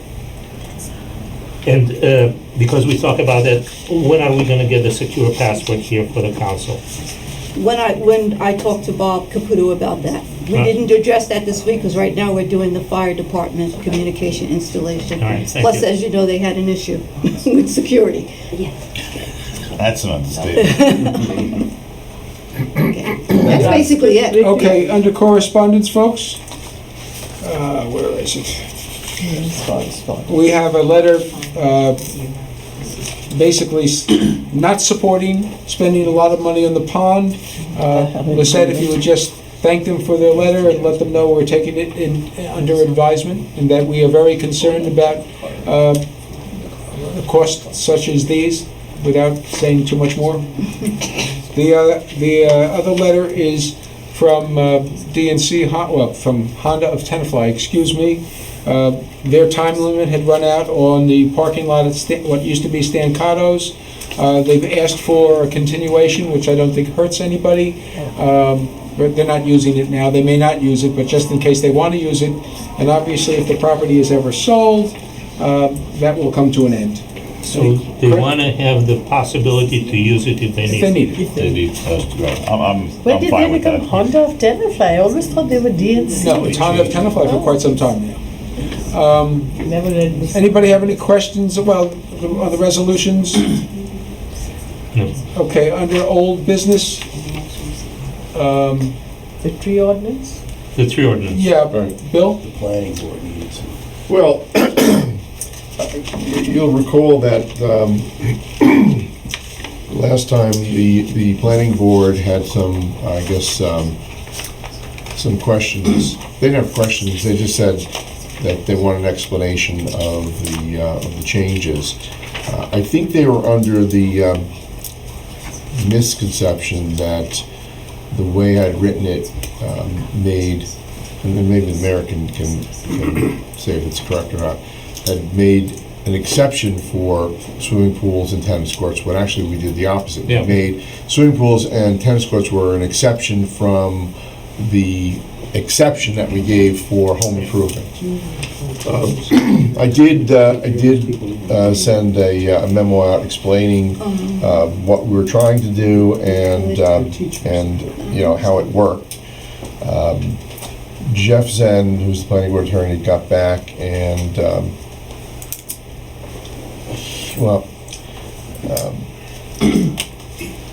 I think he said that he thought that the way it was written might create some situations where you have to mitigate now, but you wouldn't have to mitigate after this change. But I had asked him for Hold some on a second, examples. Bill. Listen, we can't introduce this ordinance in 2017 anyway now, can we? No, it was introduced. It was Oh, it was introduced. Yeah, Okay. we can Right. vote on it. So, If it's not voted on next week, then it has to be reintroduced in Reintroduced. all January. right, I'm going to speak to Jeff Zen in the morning, and Bill, this, you know, between you and Jeff, this has got to be resolved, Well, so that we. you saw the emails back and forth. Okay, There but was it's nothing- not, but it's not resolved. Well, I don't know what's not resolved. Well, I still don't know what is the planning board saying. So the question of planning board, the planning board really is, what's different here? And we explained to them, didn't we? Well, so in other words, if I go in front of the planning board and they say, what's different about this, Mark? I need to see the changes. Well, what's different is that that areas that fell within the building footprint and the footprint of improvements in the land development application would be exempted from Tree mitigation. tree mitigation. We changed that, made it tougher so that the only ones that would be accepted, in other words, that would not require mitigation, would be an expansion of the existing CO'd home. So if someone were to put an addition on their home, they wouldn't have to mitigate if the trees were removed because they would be within the footprint of the building. However, if a developer came in, you know, knocked the house down, was starting from scratch and was building a larger home, the trees that fell within the footprint, which right now would have been exempted, after this change, they would have to mitigate for those things. What we didn't want to do is, and this was my understanding from the council when we talked about it before, is that even if you were an existing homeowner and had a CO'd home, you want to put tennis courts in or a pool in, those are luxury items. If you have to remove trees for those, you have to mitigate. So what I did was I created a modified definition of home improvement and it restricted it to CO'd existing homes. Okay. All right, but in the part about mitigation, I said that that swimming pools and tennis courts don't qualify for, you know, even if it was an existing CO'd home, They still have to mitigate. mitigate. So whether you're a contractor or you were a homeowner, you Mark, I think it's fine, don't you? Yeah, I think it's fine too. Do you have that that's a very good explanation. Do you have that in writing? Was that part of the That email? was part of the memo that I sent out, yes. So we should be prepared at the next planning board meeting to say, here it is, so that everyone can read it. That's my I'll suggestion. be right behind you. All right, so we can Okay, vote on this we one. can vote on it next week, all right? Yep. We can vote now. No, no action today. All right. Okay, I am going to suggest, there's a couple items on for the good of the order. We have some people that have been sitting out here for a couple of hours. Some of them are school teachers. All right, I'd like to go to closed session now, and then we're done with the closed session, we'll go back and finish the for the good of the order Okay. and do the special regular meeting. All right. All right? Can we have 2 minutes? 2 minutes, okay? 2 minutes. I don't think we're going to use anything. Are posted on the public bulletin board in the lobby of the municipal center and published in the record within the first 10 days of the new year. And I must say, this is the biggest crowd we get every year, and I'm glad that you're here. It's nice to have a big crowd for a good reason. So we're going to do, the first thing we're going to do tonight is the Pledge of Allegiance, and I see one young man in the front row who's dressed properly, he's got a tie on. Would you mind standing up? And you're going to lead the Pledge of Allegiance. Please rise and face the flag. Whenever you're ready. Right here, right here. Go ahead. I pledge allegiance to the flag of the United States of America and to the republic for which it stands, one nation, under God, indivisible, with liberty and justice for all. Okay. I believe we have our fire chief here and our fire inspector. Would you mind coming forward and taking over the meeting?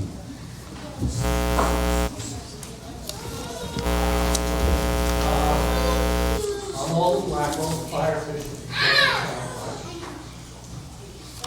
Every year, the Fire Prevention Bureau sponsors the fire prevention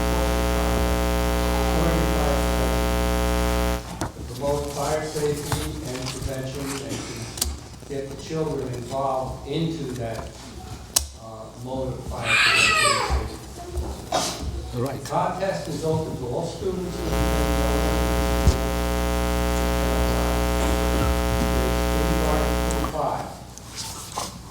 The schools who participated in this year's poster contest are McKay, Moore, Smith, Stillman, and Our Lady of Mount Carmel.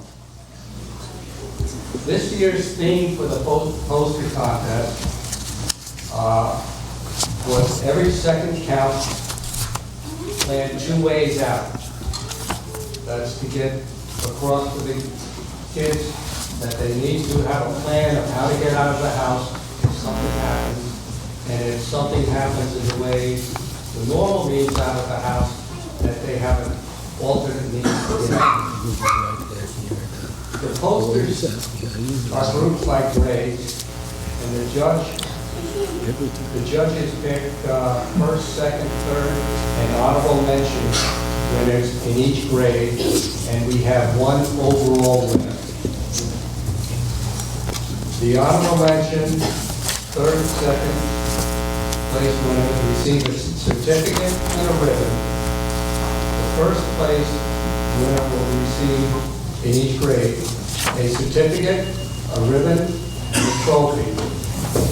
In addition, the overall winner receives a $50 award from the Tenafly Fire Association. Assisting me tonight will be Chief Philpott and Assistant Chief Mark Fredericks. And I believe we also have some awards here from the county. Okay. Which will be given out also. Okay, let's start off with anybody first.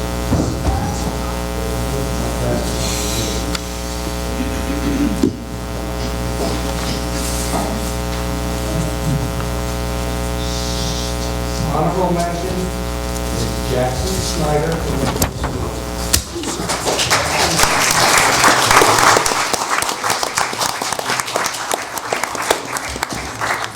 Jackson here? Yeah.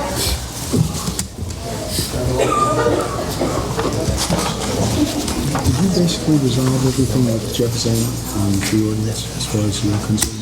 Third place is given Nitzer from the middle school.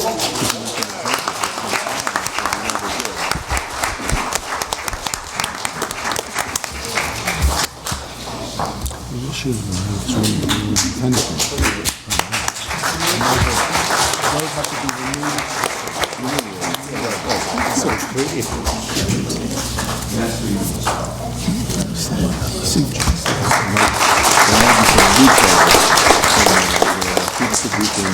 now, they couldn't do, that they would have their meetings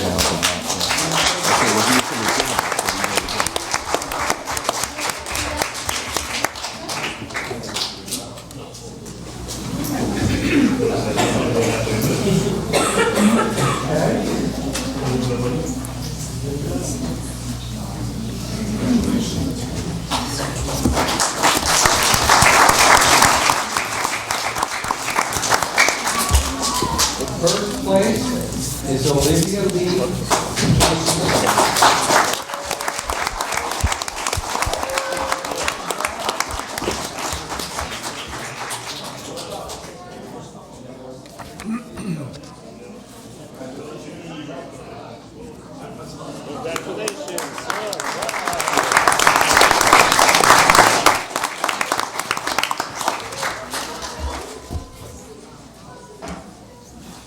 Moving up to first grade, honorable mention is Aubrey Abrahami. Abrahami? Yes. Larry?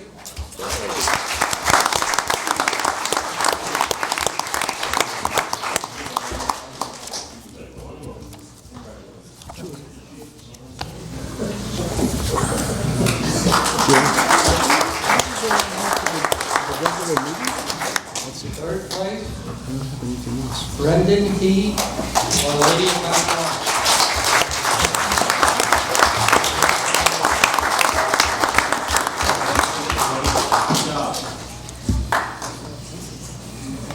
Second place, There's normally committee. Stephen Romeo, or Lady of Mount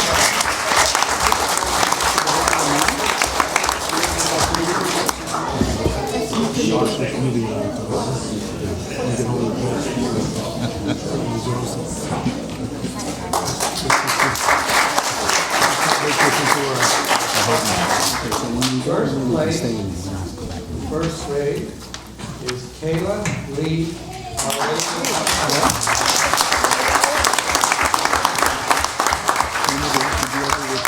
Prepare a report on legal matters for nothing. Tonight. When is it for? And in the first meeting of each month. So we're giving it to us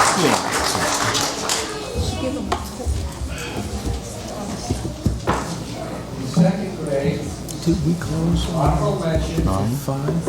5, yeah. Luna We closed on, so we own it. Yeah.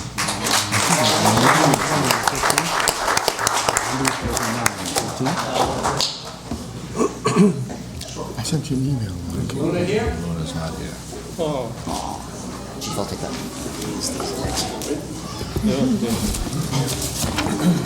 Third place, Tyler Poole, Our Lady of Mount Rock.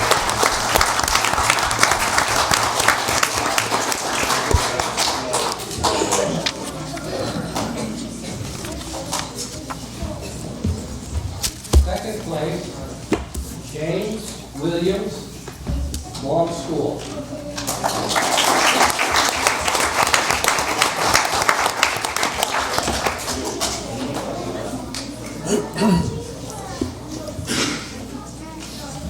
And in first place, for second grade, Catherine Lee, Stillman School.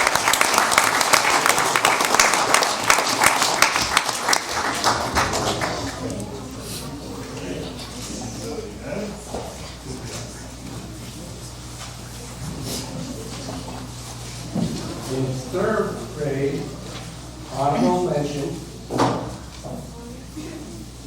is Yumi McIntosh.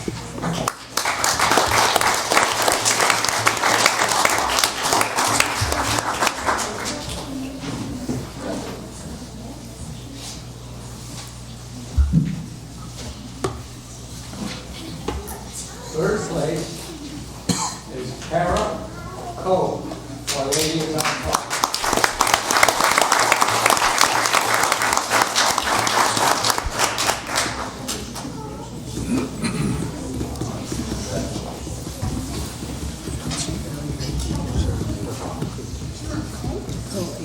Second place, CJ Antifonara.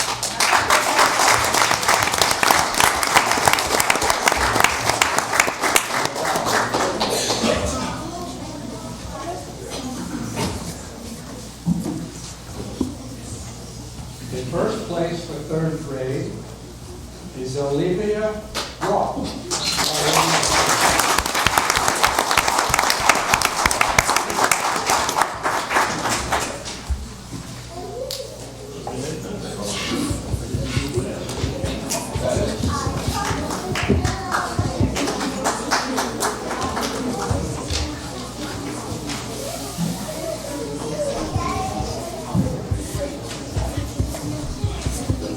Fourth grade, honorable mention, to Chio Lee, Our Lady of God's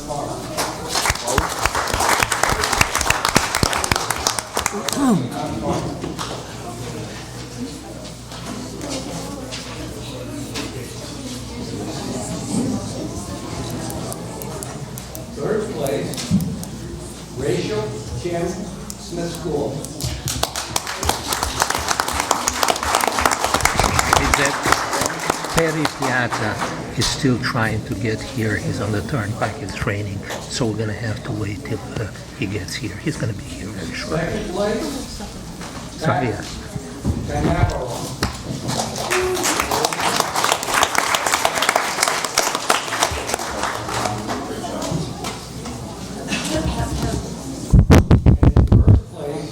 Fourth grade, Kiana Hina.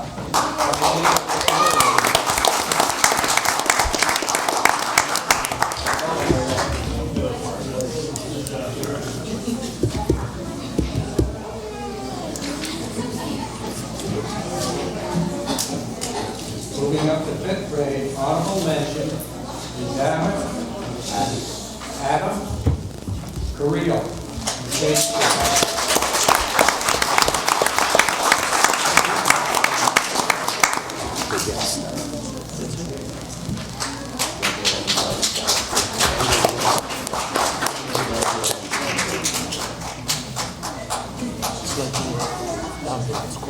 Right. Third place, Hannah Choi, K School.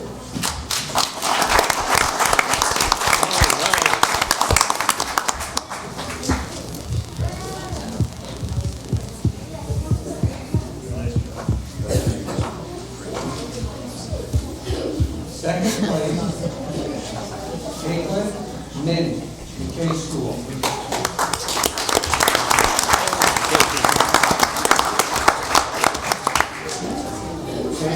Where is Katie?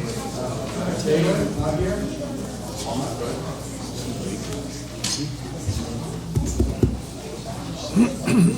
First place for fifth grade is Maya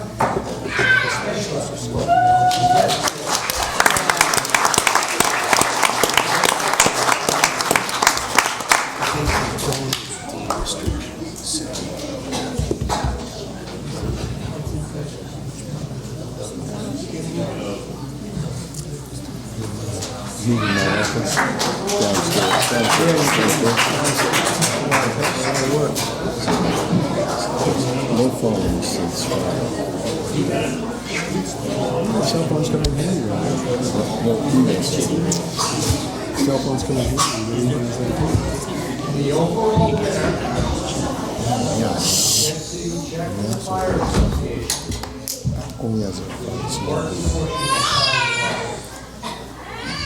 Is Olivia Waugh.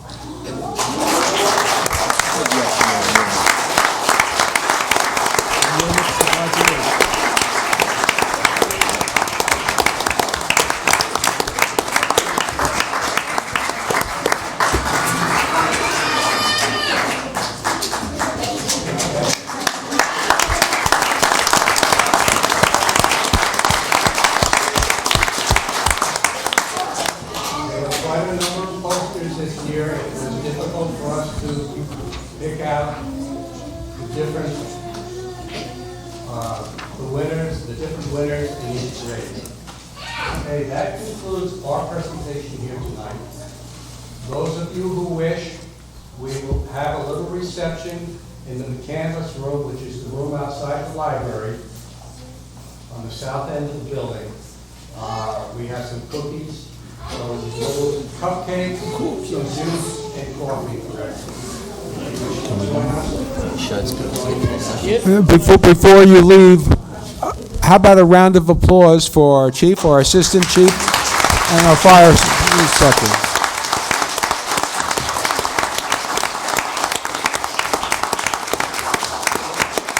And you all deserve a round of applause too for participating in this program.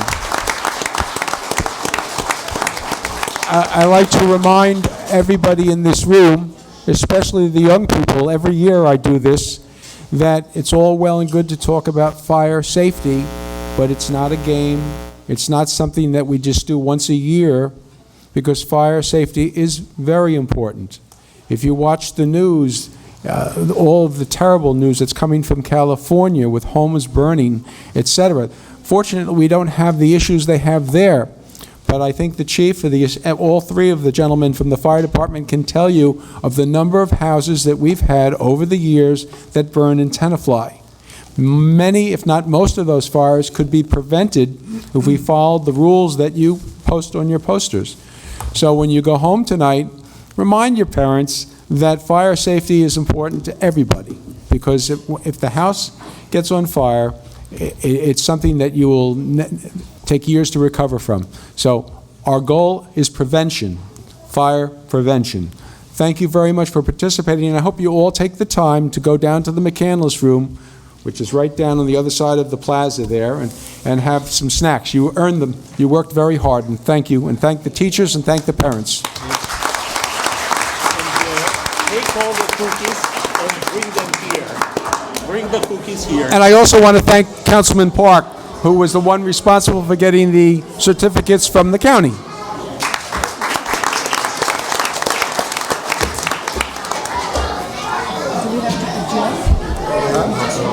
We're going to go back in there. We need a motion to... Do we need an adjournment? No, we're just moving in the other room. We go into the other room. But we are going to have a closed session first. Oh, first closed session? Okay. Are we on closed session first?